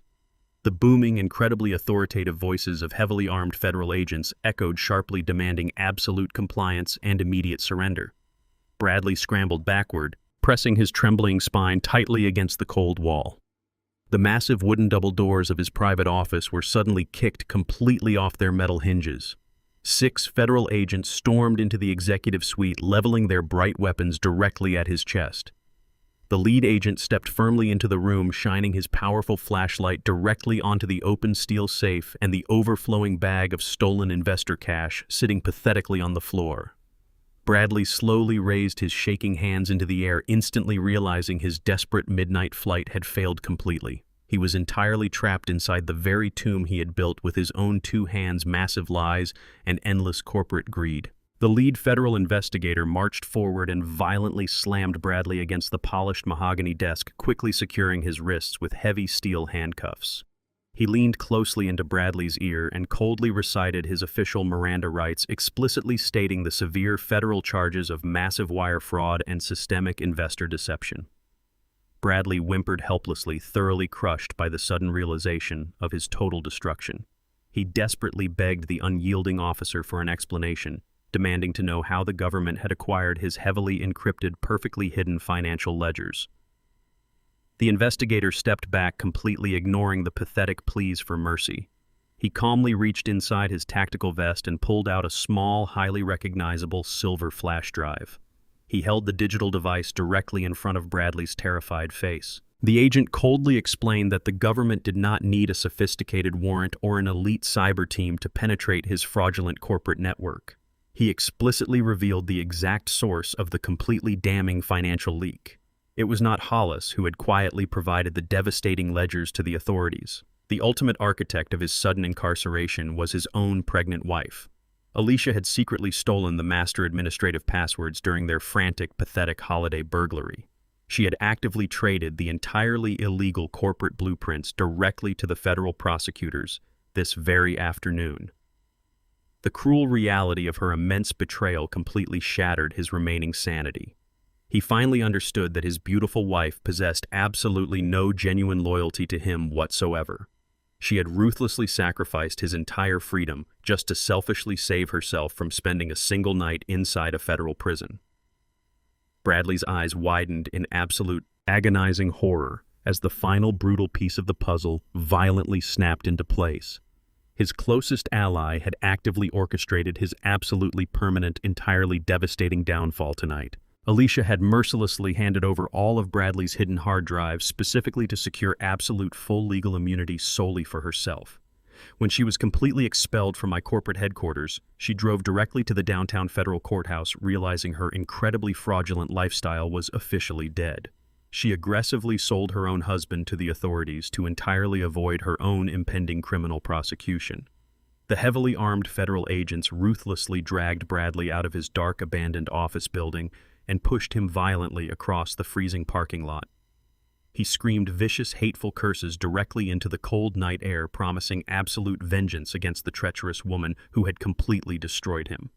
The agents forcefully shoved his thrashing body into the back of a waiting police cruiser, slamming the heavy door shut and entirely silencing his pathetic rage. Across the quiet city, Alicia stood completely alone in the deep, freezing shadows of her massive foreclosed mansion. She clutched her expensive winter coat tightly, watching the flashing red and blue sirens fade into the distance. She was now officially husbandless, entirely penniless, and absolutely unprotected in a harsh, deeply cold world she could no longer selfishly manipulate with her endless fake tears tonight. The relentless freezing rain poured down from the bruised sky, slicking the cobblestone streets and turning the remnants of the weekend blizzard into a treacherous layer of black ice. Alicia stood shivering violently outside the towering iron gates of my newly revealed private estate, her designer coat completely saturated and clinging heavily to her frame. The absolute isolation of her new reality had driven her across the city in the dead of night, forcing her to confront the architect of her family's total destruction. The massive wrought iron barrier stood as a cold, unyielding testament to the vast economic empire she had so casually dismissed as a blue-collar illusion. The estate behind the gate was bathed in the warm, secure glow of automated perimeter lighting, a stark and painful contrast to the pitch-black void of her frozen world. Her expensive leather boots were completely ruined by the freezing water pooling at her feet, but her panic was entirely focused on the golden emblem emblazoned on the massive security pillars. She gripped the freezing metal bars with both hands, her knuckles turning a stark, bloodless white as she stared into the long, winding driveway. There were no flashing sirens here, no federal agents swarming the landscape, and no luxury vehicles left sideways in the driveway. There was only the immense, crushing silence of an empire that had completely outgrown her greed. Her breath hitched in the frigid air, forming pale white plumes of smoke that vanished instantly against the dark metal barrier. She was completely broken, entirely unprotected, and stripped of the high society armor that had shielded her arrogance for 5 long years. The daughter who had once treated me like an embarrassing secret was now clawing desperately at the gates of my massive private financial and personal corporate safety kingdom. She began to scream my name through the iron bars, her voice cracking with a desperate manic intensity that resonated loudly off the brick walls of the empty guardhouse. Alicia frantically unleashed her victim narrative into the freezing storm, completely weeping, as the cold rain washed the remaining tears down her pale face. She screamed that Bradley was an absolute monster who had single-handedly orchestrated the entire holiday catastrophe. She loudly claimed that her husband had completely forced her to exclude me from the Christmas Eve dinner, entirely dominating her choices with his toxic arrogance and relentless demands for high society status. Alicia wailed through the bars that she had been nothing but a deeply frightened, utterly powerless wife who was merely following his strict narcissistic orders to protect their crumbling stability. She placed the entire blame for the residential burglary directly onto Bradley's shoulders, swearing she had no idea he intended to ransack my small downtown apartment to steal my grandfather's antique pocket watches. She cried out that she had only entered the building because Bradley had aggressively threatened to abandon her in their massive debts if she did not comply with his frantic commands. Her voice shook with a calculated blend of synthetic remorse and deep terror as she begged me to understand her supposed innocence. She weaponized her vulnerability, attempting to convince me that her role in his fraudulent startup was purely an act of marital survival rather than a product of her own deep-seated greed. She rattled the freezing iron gates with both hands, shouting that the father who had protected her for 3 decades could not possibly leave his own flesh and blood out in the deadly freezing storm over crimes she did not personally conceive. She swore on her life that she had surrendered his hidden hard drives to the federal authorities out of a pure desire for justice, rather than a malicious transaction to secure full legal immunity for herself. Every single sentence that tore from her throat was a desperate, highly strategic attempt to extort my long-lost sympathy and completely rewrite the history of her 5 years of systematic emotional cruelty.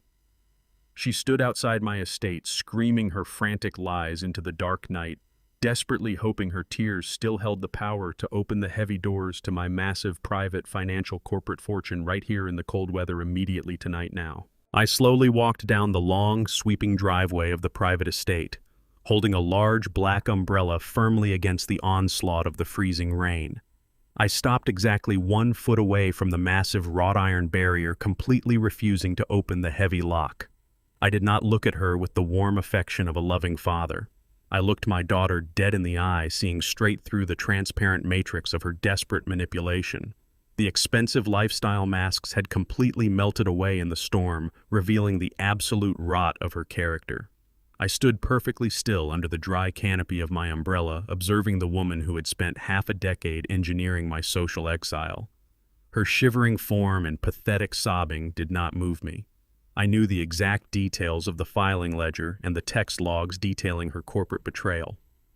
The memories of her endless cold rejection surged clearly in my mind, hardening my resolve into an absolute block of ice. She stood outside the bars like a pleading beggar, entirely unaware that her power over my emotions had been completely extinguished on Christmas Eve.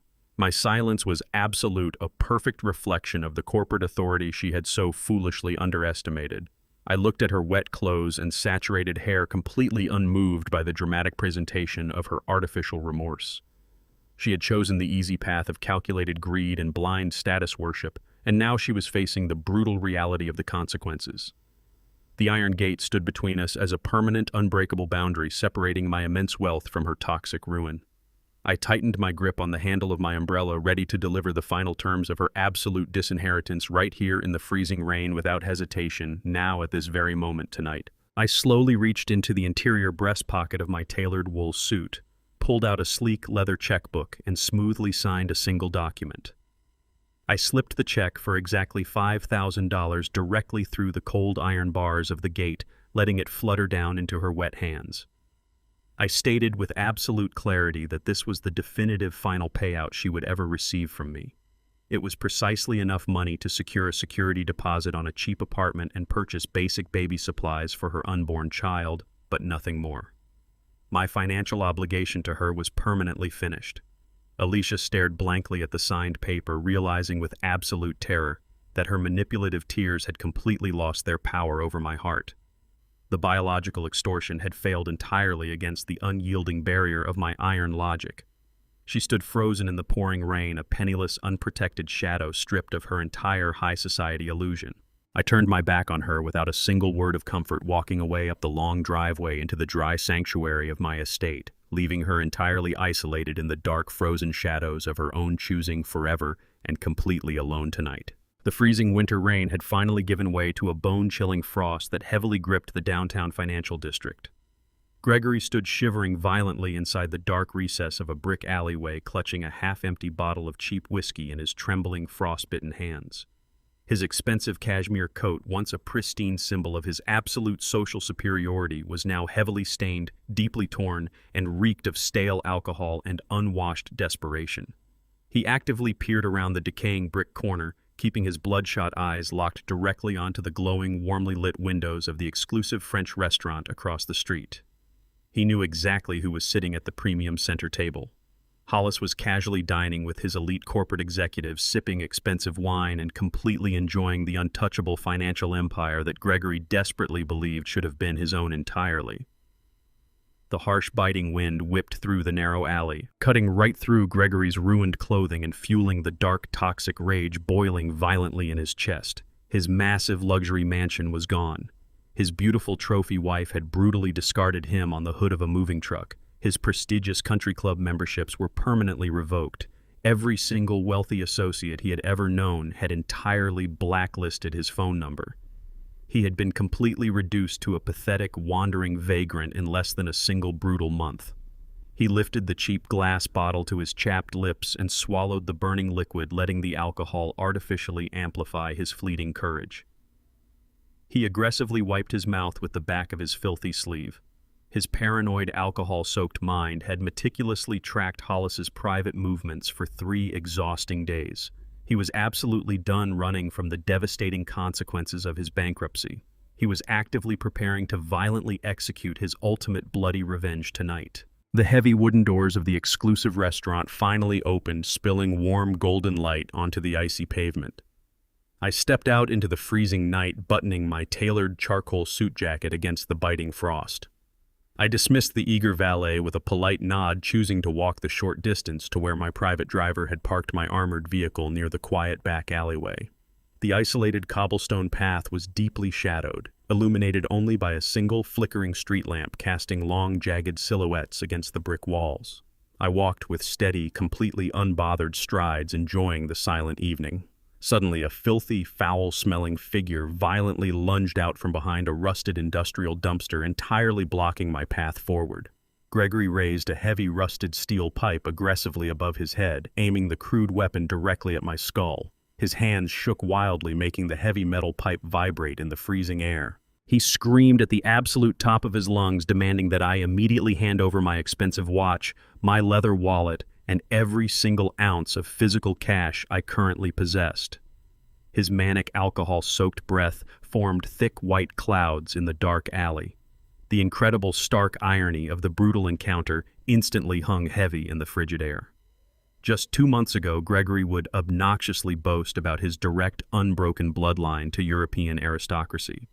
He constantly bragged about his pristine lineage, his generational wealth, and his absolute genetic superiority over a common blue-collar carpenter like me. He used to host extravagant, highly exclusive charity galas just to publicly display his massive social dominance.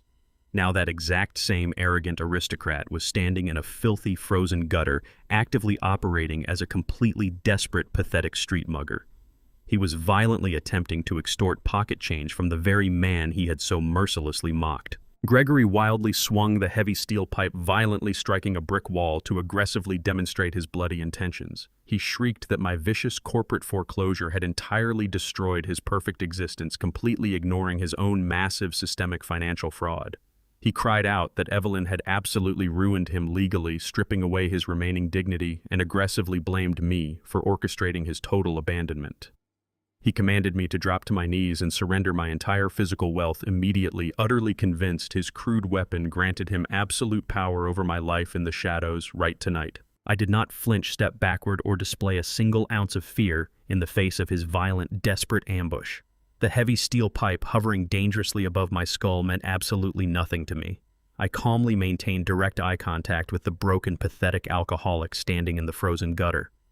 I slowly reached my right hand forward and casually grabbed the cold metal door handle of my armored luxury vehicle, entirely ignoring his frantic, screaming threats. Gregory interpreted my absolute silence as vulnerability. He roared loudly and aggressively lunged forward, preparing to brutally swing the rusted pipe directly into my chest. He never even completed the motion. Before the heavy metal weapon could travel a single inch through the freezing air, the deep shadows of the alleyway suddenly exploded into violent, highly coordinated action. 3 elite undercover Apex security contractors materialized instantly from the darkness surrounding my vehicle. They did not shout a single warning or issue a verbal command.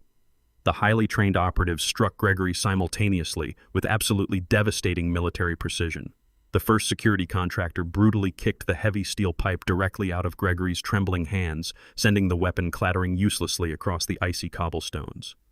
The second operative aggressively tackled the former aristocrat around his waist, driving his entire body violently downward. The third agent instantly secured Gregory's flailing arms, twisting them painfully behind his ruined cashmere coat. In less than 3 incredibly violent seconds, the massive, terrifying threat was entirely neutralized. Gregory was forcefully slammed face completely first into the filthy, freezing concrete, completely pinned beneath the immense physical weight of 3 massive security professionals. His pathetic screams of aggressive dominance instantly morphed into desperate, high-pitched whimpers of pure physical agony as the unforgiving pavement painfully scraped against his heavily bleeding face right now tonight.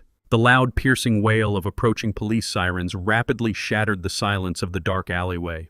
My security team had already silently triggered an alarm the exact moment Gregory aggressively emerged from the freezing shadows.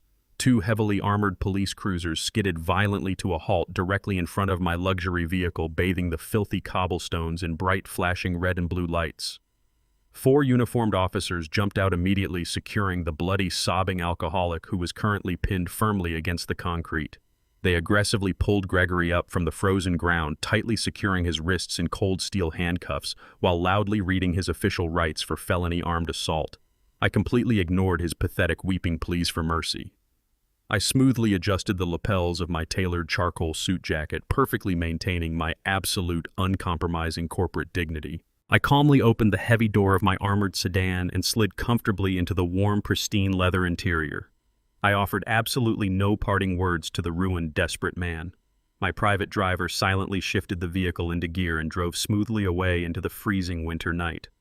The fake aristocrat was officially left rotting inside the filthy gutter, exactly where he fundamentally belonged. The harsh reality of the industrial district immediately crushed whatever lingering delusions of grandeur Evelyn still possessed. Her new cramped apartment was a suffocating, dimly lit box that constantly vibrated with the heavy rumble of passing freight trains. The walls were paper-thin, the heating was abysmal, and the glamorous world she had occupied just a few short weeks ago felt entirely like a fever dream. The stark survival clauses of her lease agreement strictly mandated that she independently cover her own utility bills and daily living expenses. My temporary charity provided a basic roof, but absolutely nothing more. Without her fake mogul husband to finance her luxurious habits and completely devoid of any marketable professional skills, Evelyn faced rapid, inescapable starvation. She desperately scoured the local classifieds, terrified of genuine poverty, until she secured the only menial employment she could find. By a stroke of absolute, deeply poetic irony, she was hired as a basic sanitation worker at the exact downtown community relief center that Gregory had previously attempted to demolish. She traded her incredibly expensive designer dresses for a coarse, ill-fitting gray canvas uniform. Her perfectly manicured hands, once accustomed only to holding crystal champagne flutes and diamond jewelry, were now violently blistered from gripping a heavy, wet mop. Every single morning, long before the sun even crested the jagged city skyline, Evelyn scrubbed the freezing concrete floors of the shelter. She actively cleaned up the muddy slush tracked in by the exact same vulnerable working-class citizens she and Gregory had so eagerly mocked and aggressively planned to evict. The crushing physical labor stripped away her immense aristocratic arrogance layer by painful layer.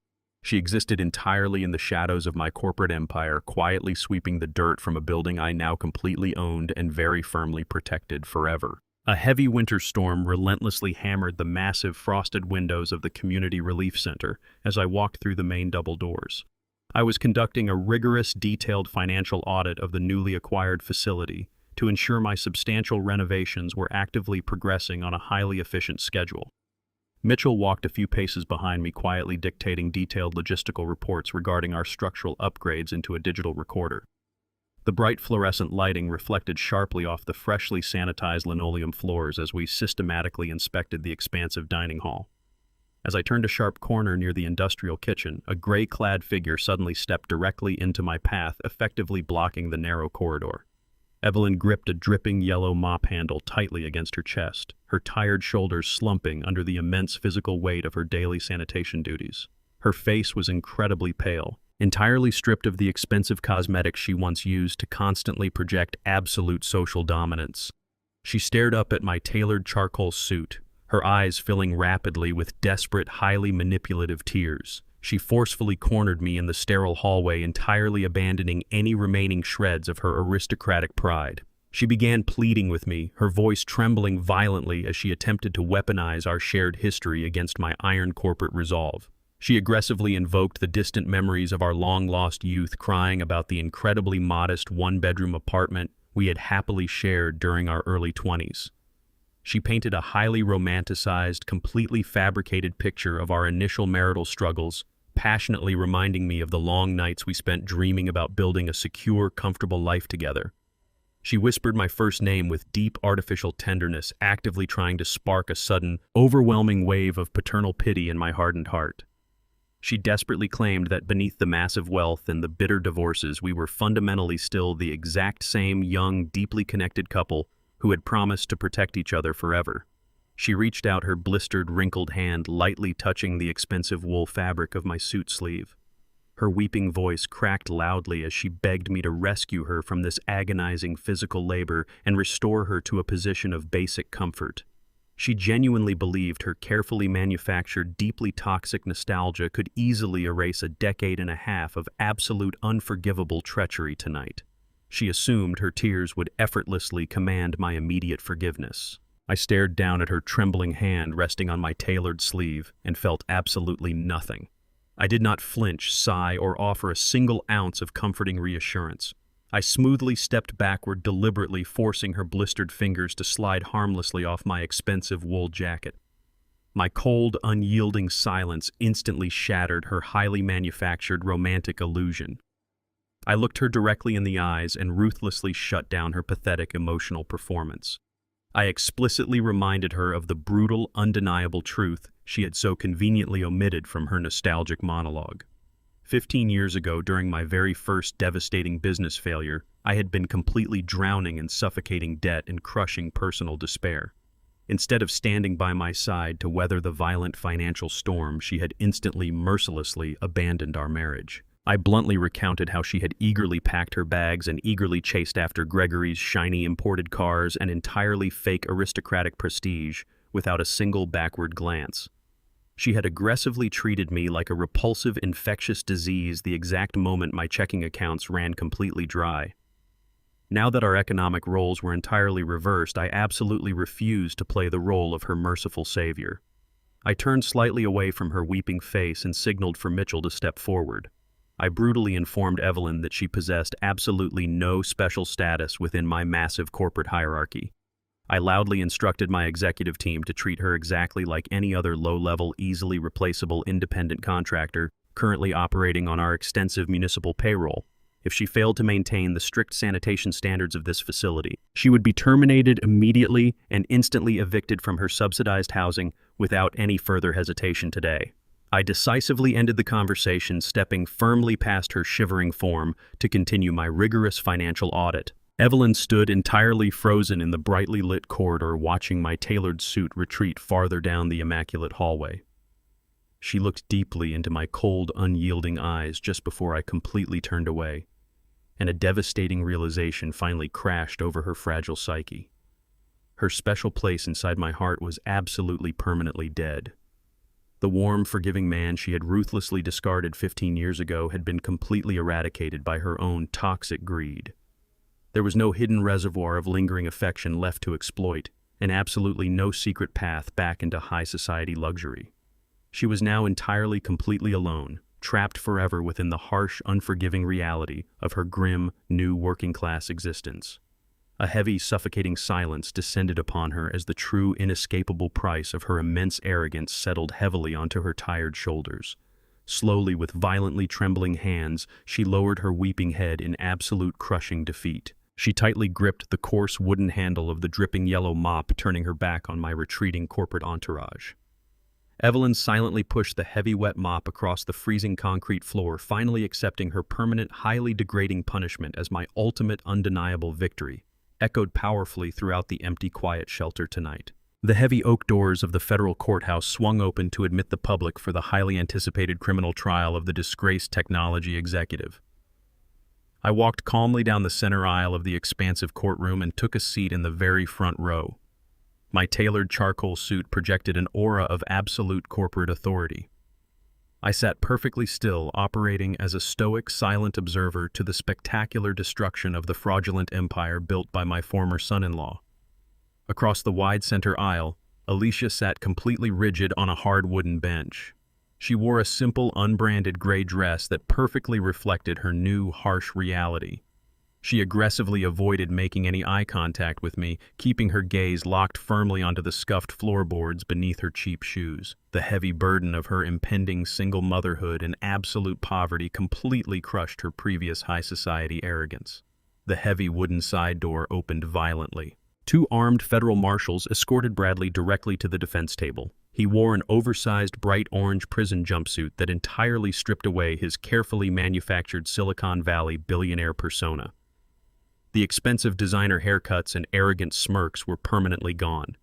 He looked incredibly pale, deeply exhausted, and utterly terrified of the massive federal indictment hanging heavily over his head. He quickly scanned the packed gallery and locked eyes with Alicia. A flash of pure, venomous hatred twisted his face. He aggressively blamed her for his current incarceration, completely ignoring his own massive financial crimes. The presiding federal judge entered the silent room, striking his wooden gavel sharply against the heavy mahogany-sounding block. The sharp, piercing crack echoed loudly through the large, cavernous space. The absolute final judgment of this vast, toxic web of corporate lies and financial deceit begins right here, today, now. The lead defense attorney stood confidently before the 12 silent jurors and launched into a highly theatrical opening argument actively designed to manipulate their sympathies entirely. He aggressively painted my firm Apex Investment Fund as a syndicate of vicious, predatory corporate sharks who had intentionally targeted a brilliant young visionary. The smooth lawyer passionately claimed that Bradley was merely an ambitious, naive entrepreneur who had been systematically coerced into making minor administrative mistakes by ruthless older investors. He loudly accused me of leveraging immense institutional power to crush his client under impossible economic demands, forcing him to manipulate the internal data just to survive our toxic corporate culture. The defense desperately attempted to shift the entire blame onto my shoulders, framing Bradley as a tragic, innocent victim of Wall Street greed. However, this pathetic narrative was immediately obliterated the very second Mitchell was called to the witness stand. My chief counsel approached the wooden podium carrying a massive stack of meticulously organized digital forensic reports.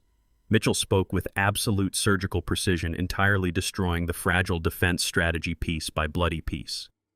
He calmly projected dozens of heavily altered revenue documents and entirely forged vendor signatures onto the large glowing monitor positioned directly in front of the jury box. Mitchell explicitly highlighted the highly incriminating chronological timestamps embedded deep within the metadata of every single falsified file. He clearly proved that Bradley had actively fabricated his massive user growth metrics and completely faked critical banking statements 12 full months before Apex Investment Fund had ever even heard of his wretched startup company. The fraud was not a panicked reaction to corporate pressure. It was the fundamental blueprint of his entire business model. Bradley shrank deep into his heavy leather chair, physically collapsing as the undeniable truth completely dismantled his expensive legal defense. His defense attorney stopped pacing across the courtroom floor, utterly paralyzed by the completely undeniable empirical evidence shining brightly onto the screen. The arrogant thief was completely exposed, entirely devoid of any remaining plausible deniability, right in front of every single person currently sitting inside the room. The narrative of a poor, innocent tech founder was completely eradicated, leaving only the raw, ugly image of a highly calculated, ruthless financial criminal who willingly orchestrated massive theft purely for his own personal, absolute greed today.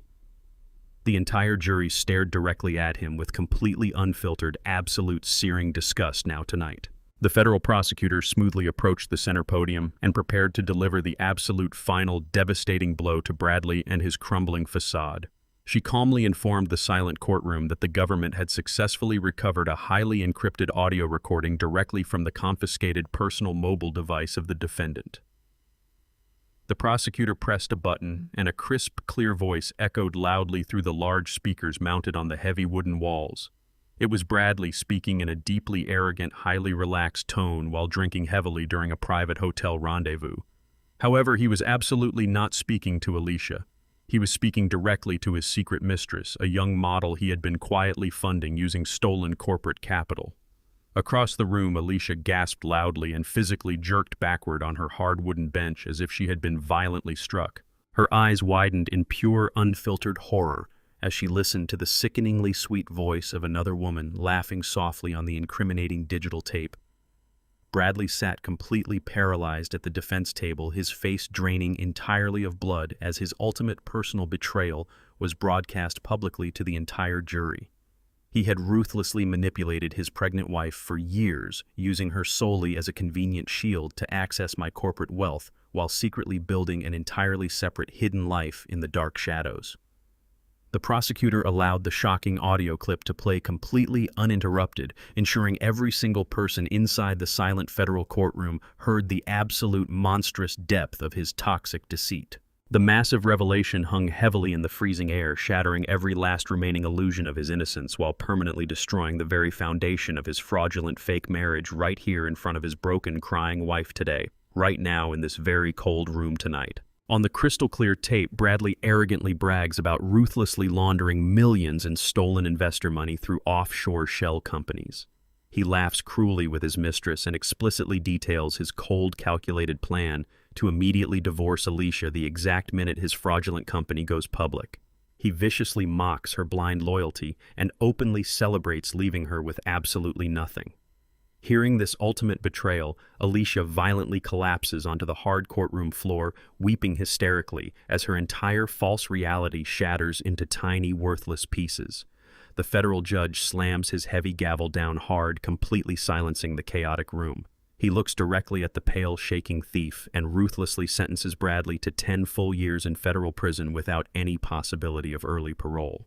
Armed guards aggressively drag the screaming criminal away in heavy steel chains. I calmly stand up, adjust my tailored suit jacket, and walk smoothly out of the massive building, leaving them both utterly destroyed in the dark ruins of their own arrogant, toxic greed.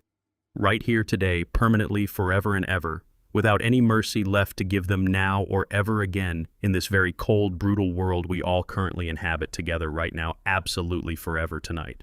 The unforgiving fluorescent lights of the discount grocery store buzzed loudly overhead, casting a harsh, sickly yellow glow over the scuffed linoleum floors. Exactly 1 grueling month had passed since Alicia walked away from the towering iron gates of my private estate with nothing but a single, highly conditional check for exactly $5,000. The vast, untouchable luxury of her previous life had evaporated entirely, replaced by the relentless, grinding reality of extreme poverty. She stood behind the rusted metal conveyor belt of register number 4, heavily pregnant and utterly exhausted.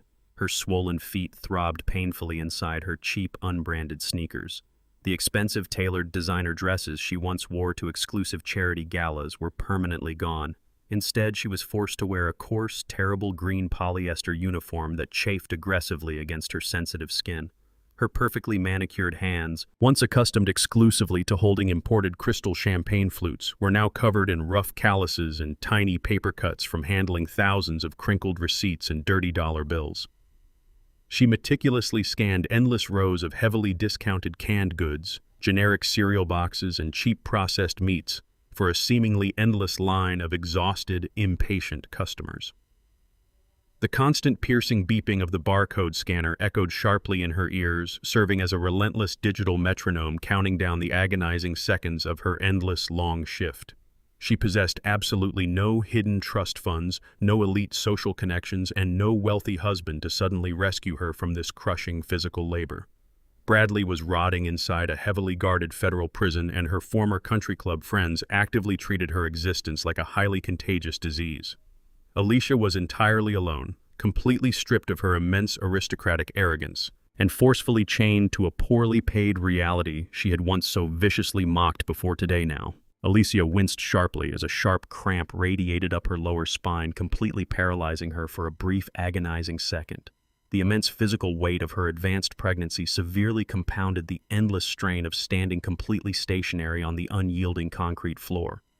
She gritted her teeth aggressively, forcing herself to continue scanning a massive pile of cheap discount groceries. An elderly, deeply irritated woman aggressively slammed a handful of severely crumpled expired coupons directly onto the dirty plastic counter. The hostile customer loudly demanded a ridiculous manager override, viciously insulting Alicia's basic intelligence and completely humiliating her in front of the massive growing line.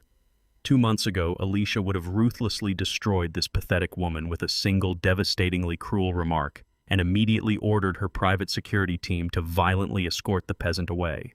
Now, she was entirely powerless. She was strictly forced to violently swallow her immense pride, apologize profusely to the incredibly rude stranger, and manually deduct 40 cents from the pathetic total. The dark, poetic, highly satisfying irony of her bleak current existence constantly tormented her entirely exhausted mind every single waking hour today. For 3 entire decades, she had actively despised my quiet, honest life. She had viciously mocked my simple carpentry background, brutally laughing at my rough hands and practical clothing, while entirely funding her extravagant, fraudulent lifestyle with my secretly generated corporate wealth. She had firmly believed that grueling physical labor was completely reserved strictly for pathetic, uneducated losers who entirely lacked superior social refinement. Now she was completely trapped inside the exact same brutal, working-class reality she had so aggressively condemned. The relentless, backbreaking retail shifts actively chipped away her pristine, aristocratic armor piece by painful piece. There were absolutely no more expensive spa days to soothe her deeply aching muscles. Her badly swollen ankles throbbed with a fiery, intense heat that practically blinded her vision. She was aggressively scolded by a teenage store manager for taking unauthorized bathroom breaks, forcing her to painfully hold her bladder while actively weeping silent, pathetic tears of absolute humiliation. Every single degrading interaction relentlessly destroyed another deep layer of her towering narcissism. The vast, luxurious empire she had ruthlessly betrayed her own loving father to fiercely protect had completely vanished, leaving behind nothing except the bitter, freezing truth. She was finally experiencing the absolute crushing reality of genuine human struggle every single day right now. I sat perfectly still inside the heavily armored cabin of my dark luxury sedan, parked quietly directly across the busy street from the rundown grocery store. The heavily tinted windows entirely concealed my presence from the filthy urban landscape outside. I calmly watched through the falling rain as my heavily pregnant daughter tirelessly pushed a rusty line of shopping carts across the cracked asphalt parking lot. The freezing wind aggressively whipped her cheap polyester uniform against her shivering body, but I absolutely refused to intervene. Mitchell sat silently in the driver's seat, ready to immediately execute any command, but I did not utter a single word. I simply observed her painful struggle with absolute surgical detachment. My vast corporate empire possessed the immense financial power to instantly rescue her from this agonizing squalor with a single phone call. I could easily purchase the entire supermarket chain right now and fire every single manager who dared to disrespect her today.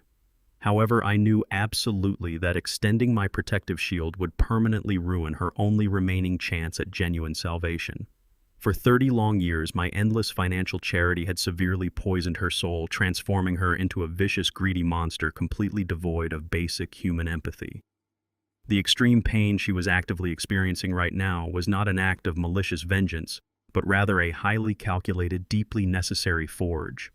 This brutal, unforgiving environment was the only crucible hot enough to entirely melt down her massive narcissistic entitlement. She desperately needed to be completely broken by the harsh reality of the working class before she could ever properly rebuild her shattered character. I watched her wipe exhausted tears from her freezing face, completely trusting the difficult, painful process of her absolute moral reconstruction tonight without helping her at all right now today. Alicia slowly dragged her aching body back inside the brightly lit store, heavily leaning against a massive towering end cap of expensive imported pasta sauce. Her trembling hip accidentally clipped the unstable cardboard display, sending dozens of heavy glass jars crashing violently onto the hard linoleum floor. The deafening sound of shattering glass echoed sharply across the entire supermarket, instantly drawing the furious glares of irritated shoppers and her aggressive teenage manager. A massive pool of thick red liquid and dangerous sharp shards completely covered the center aisle.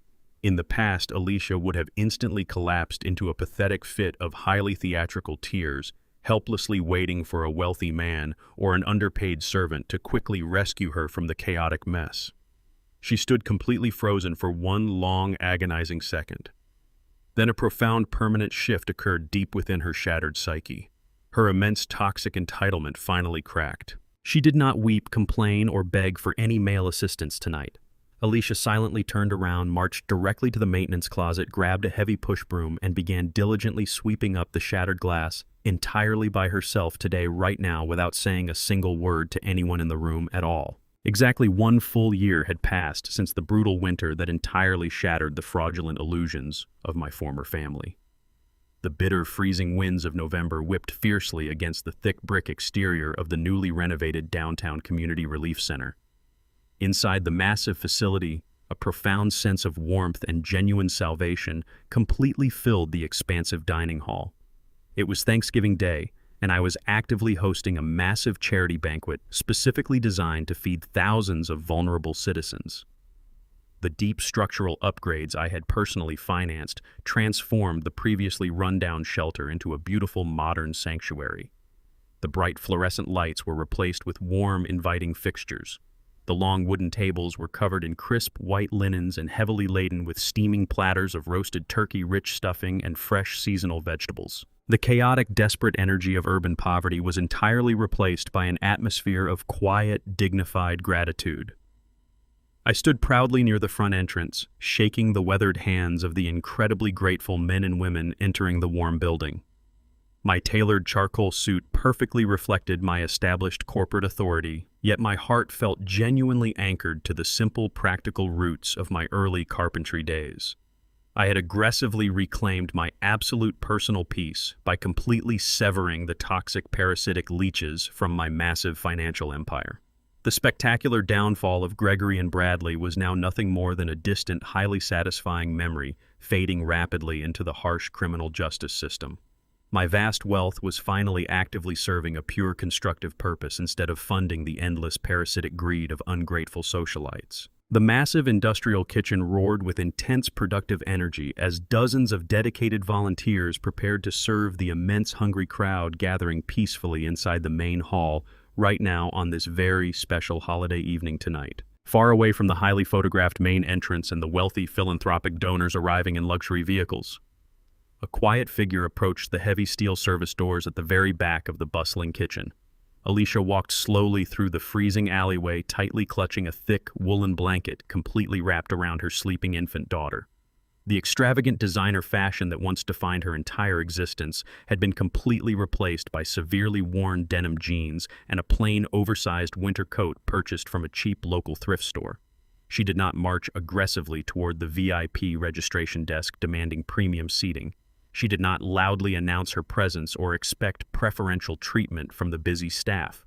She possessed absolutely no sense of entitlement as she gently pushed open the heavy metal door and stepped quietly into the intense heat of the industrial kitchen area. The frantic head chef, a completely exhausted man managing dozens of large commercial ovens, immediately turned around and asked her what she needed tonight. In the past, Alicia would have deeply insulted his dirty apron and violently demanded to speak exclusively with his highest superior. Tonight, however, she simply lowered her head, softly, adjusted the heavy sleeping baby strapped tightly to her chest, and very politely asked the busy kitchen manager if she could possibly volunteer on the crowded serving line. The absolute death of her towering aristocratic arrogance was explicitly evident in her completely submissive posture. She was absolutely terrified of rejection, completely willing to accept any menial task they assigned her without a single complaint. The manager quickly evaluated her plain clothing and gentle demeanor, instantly recognizing a genuinely desperate mother seeking a warm sanctuary for her child on a freezing holiday. He handed her a simple plastic hairnet and a thin protective apron, pointing directly toward the massive metal trays of hot food waiting near the main dining area. Alicia quietly thanked him, securing her daughter carefully before tying the cheap apron around her waist. She walked slowly toward the busy serving station, entirely blending in with the diverse crowd of regular working-class volunteers. She was no longer a wealthy heiress looking down upon the poor. She was now simply an exhausted mother seeking genuine redemption right here in this very building today, working in absolute, total, complete peace without any ego left to show anyone at all ever again in her life tonight. I stood perfectly still on the elevated private mezzanine, looking down through the thick tempered glass at the massive, bustling dining hall below.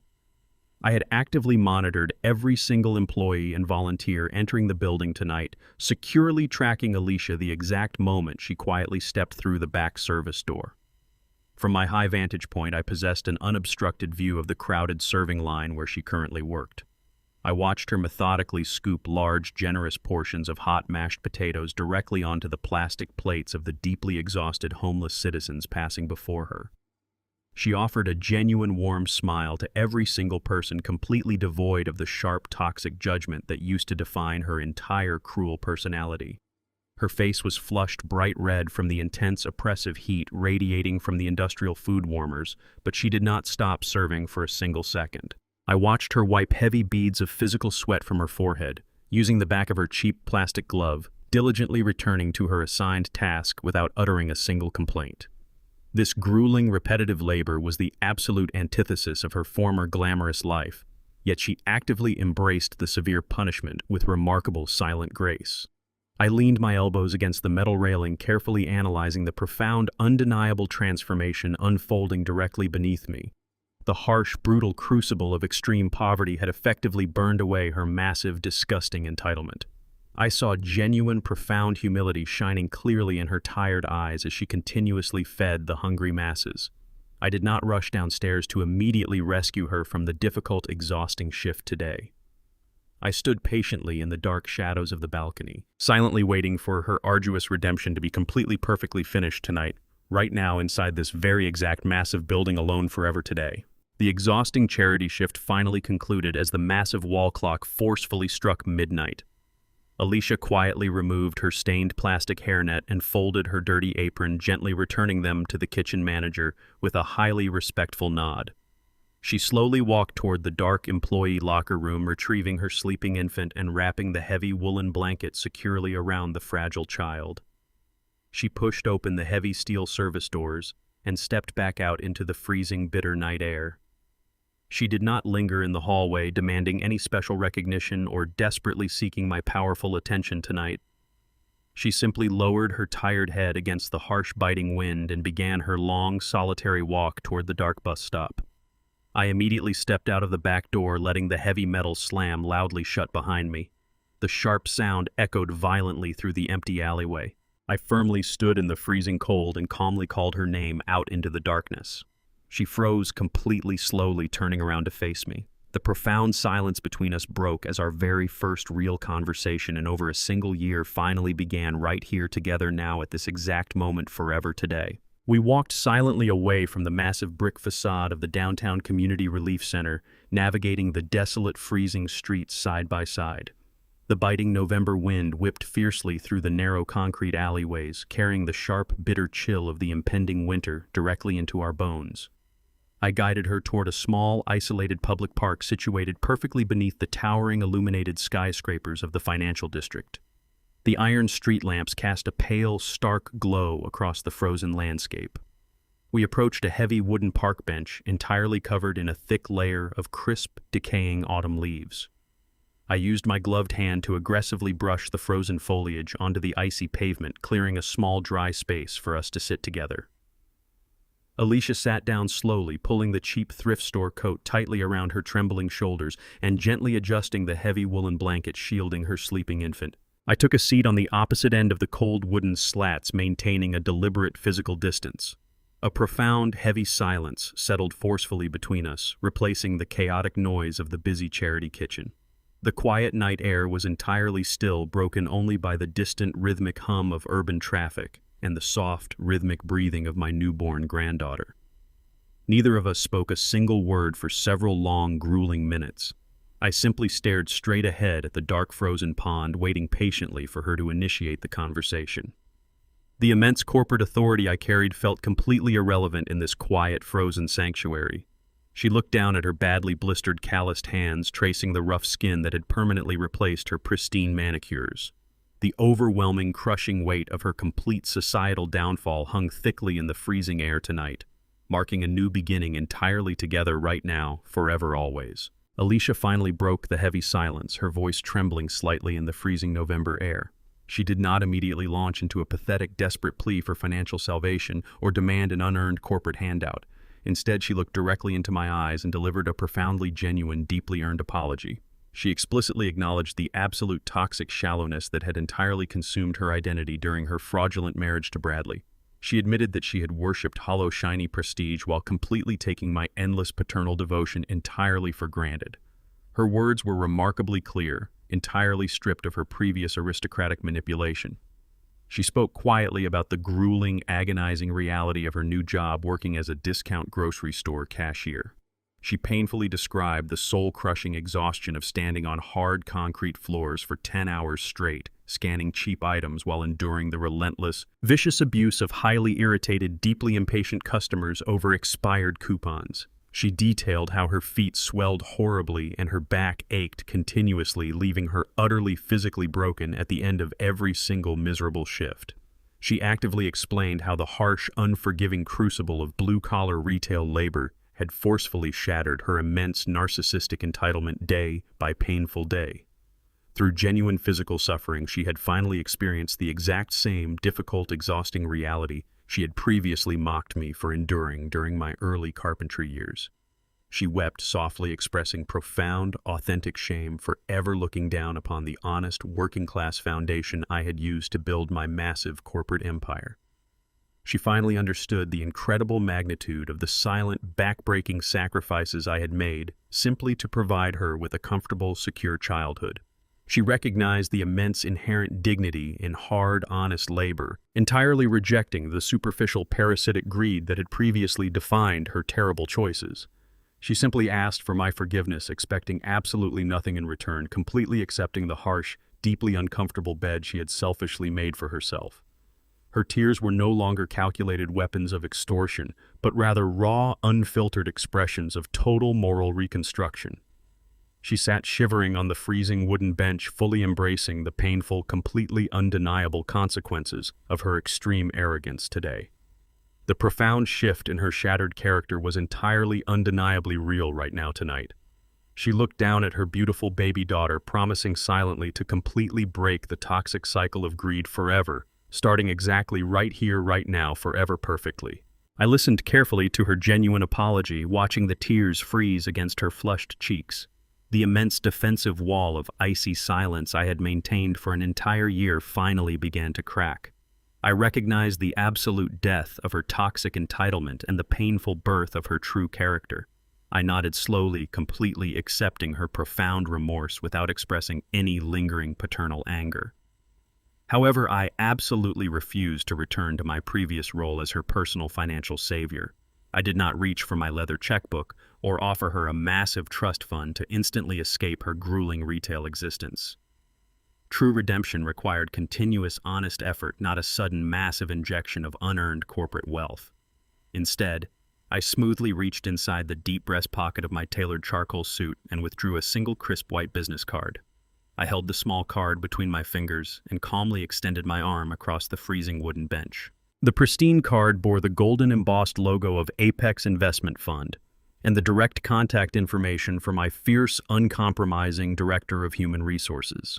I did not offer her a prestigious executive title, a luxurious corner office, or a massive six-figure starting salary. I strictly informed her that this tiny piece of paper represented a singular, incredibly difficult opportunity to actively rebuild her entire life from the absolute bottom. If she truly wanted to permanently escape the grueling, soul-crushing checkout lanes of the discount grocery store, she would have to prove her newfound worth through relentless, grueling dedication. I sat perfectly still on the frozen park bench, holding the card steady in the biting wind, waiting for her to fully comprehend the immense gravity of my final, highly conditional offer right here tonight, exactly at this very precise moment, forever and always today. I spoke to her with an incredibly cold, utterly professional tone, ensuring my firm boundaries remained completely intact. I explicitly offered her a basic entry-level legal internship at my prestigious corporate firm, strictly paying the absolute bare minimum wage required by state law. I brutally explained that she would be completely stripped of any special familial privileges. She would be aggressively tasked with organizing thousands of dusty filing cabinets, brewing bitter coffee for junior executives, and relentlessly scrubbing the company break room.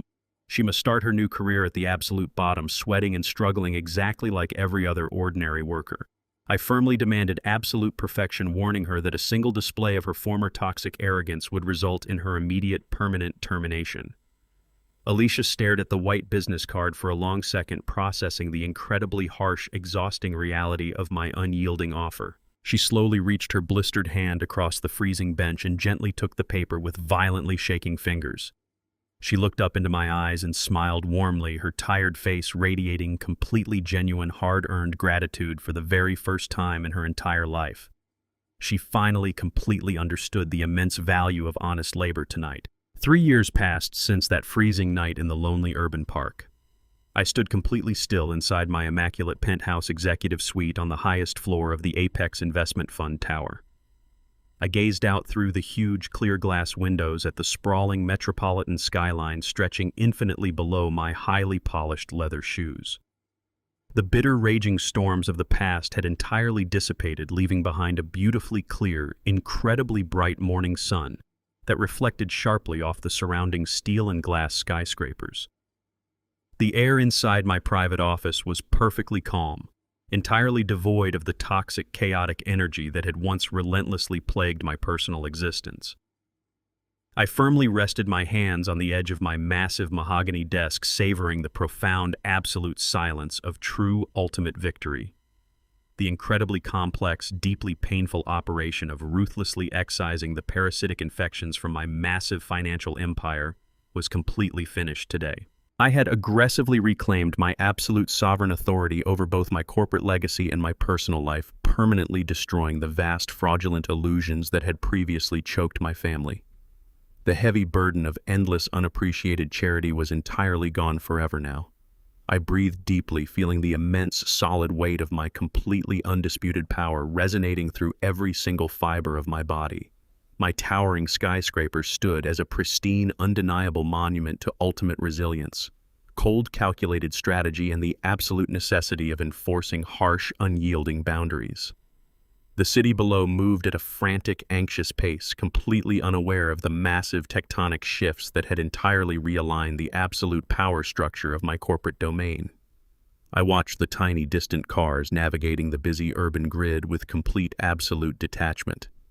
The long, grueling war was definitively over. My immaculate kingdom was finally permanently secure, absolutely untouchable, and entirely serene today forever. The loose ends of my previous existence were now completely legally secured and entirely finalized.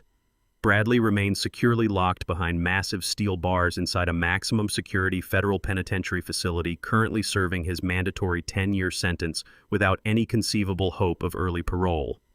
His fake aristocratic empire was permanently dissolved, his illegal offshore bank accounts completely drained by government prosecutors, and his ridiculous, fraudulent persona entirely erased from public memory.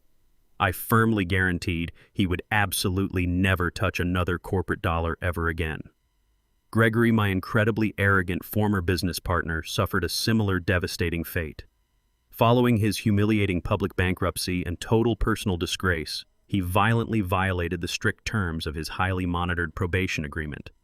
My private security network immediately forwarded his severe illegal infractions directly to the federal authorities. He was aggressively arrested during a pathetic underground card game and rapidly deported from the country, permanently banished from my city forever today. Evelyn, my completely treacherous former wife, now lived a beautifully quiet, utterly invisible life as a highly supervised public librarian in a bleak, failing suburban district. Her immense, glamorous wardrobe and incredibly expensive imported jewelry were entirely gone, totally replaced by faded gray sweaters and terribly uncomfortable sensible shoes. She spent her endless, agonizing days strictly shelving dusty paperback novels and actively cleaning public computer stations for minimum wage. Her former high society friends entirely, completely ignored her existence, treating her exactly like a highly infectious disease. The relentless, backbreaking reality of her new grim poverty absolutely crushed her toxic vanity completely forever. She was strictly legally bound by a terribly rigid budget, permanently legally barred from accessing any fractional portion of my massive corporate wealth. The incredibly dangerous, highly manipulative parasites that had maliciously drained my immense energy had been permanently purged from my perfectly pristine ecosystem tonight. I had completely, utterly sterilized my personal environment, aggressively amputating every single toxic relationship with absolute surgical precision right now. There was absolutely, genuinely no lingering sentimentality left inside my cold, hardened heart. Their incredible, immense suffering was the exact required price for their absolute, total betrayal. I calmly reviewed the massive final forensic audit reports displayed brightly on my large, glowing computer monitor, perfectly verifying their total, undeniable financial destruction today. The pure, absolute silence of my massive corporate office beautifully validated my incredibly ruthless, highly necessary survival strategy entirely, forever, right now, always, tonight. The sudden heavy clicking of the massive solid oak doors aggressively shattered the perfect, profound silence of my massive executive office. I smoothly turned around, maintaining my rigid, stoic posture as the heavy wooden panels swung completely open. Alicia walked confidently into the massive, bright room, entirely replacing her cheap grocery store uniform with a flawlessly tailored, deeply professional dark navy business suit. After surviving 3 grueling, exhaustive years of relentless, brutal entry-level labor, she had successfully conquered night school and was now a fully licensed, actively practicing junior attorney working directly inside the massive walls of Apex Investment Fund. She aggressively earned every single difficult promotion through undeniable, immense, grinding hard work, refusing absolutely any special familial assistance along her incredibly difficult, highly punishing journey. She walked gracefully toward my pristine mahogany desk, completely devoid of her former pathetic aristocratic arrogance, and firmly handed me a thick, dark blue folder. It directly contained a massive, meticulously detailed legal proposal for a brand new, incredibly expansive affordable housing project she passionately wanted my corporate firm to explicitly fund today. Before I could smoothly review the dense, highly complicated legal paperwork, a tiny, joyful figure sprinted rapidly into the massive room. Her incredibly beautiful young daughter, a perfectly bright, shining beacon of entirely genuine, innocent hope, ran directly into my open, waiting arms with absolute, total, pure joy tonight. I caught the small, incredibly precious laughing girl easily lifting her high into the warm, bright morning air. I looked directly into my successful daughter's genuinely proud, completely humble eyes, feeling a profound, immense wave of incredibly pure paternal satisfaction washing completely over my hardened soul right now, exactly feeling entirely certain that we have completely healed our broken family permanently, forever and always in this very room today, perfectly well. I held my sweet, beautiful granddaughter tightly against my chest and calmly reached for my golden fountain pen resting quietly on the desk. I did not verbally praise Alicia or offer any unnecessary emotional validation. I simply uncapped the expensive pen and smoothly signed my bold signature directly onto her massive, affordable housing approval document. I definitively did not buy their shallow, fake love or endlessly finance their toxic, pathetic entitlement any longer. Instead, I aggressively used my immense corporate power to ruthlessly destroy their incredibly fragile, toxic illusions entirely. I intentionally forced them directly into the brutally hot, intensely painful fire of absolute harsh reality, so they could genuinely finally grow. The vast public audience receives their ultimate, undeniable emotional satisfaction today, right now, Ruthless, calculated amputation was fundamentally the absolute only effective way to genuinely, permanently save the precious, eternal soul of my previously corrupted family forever.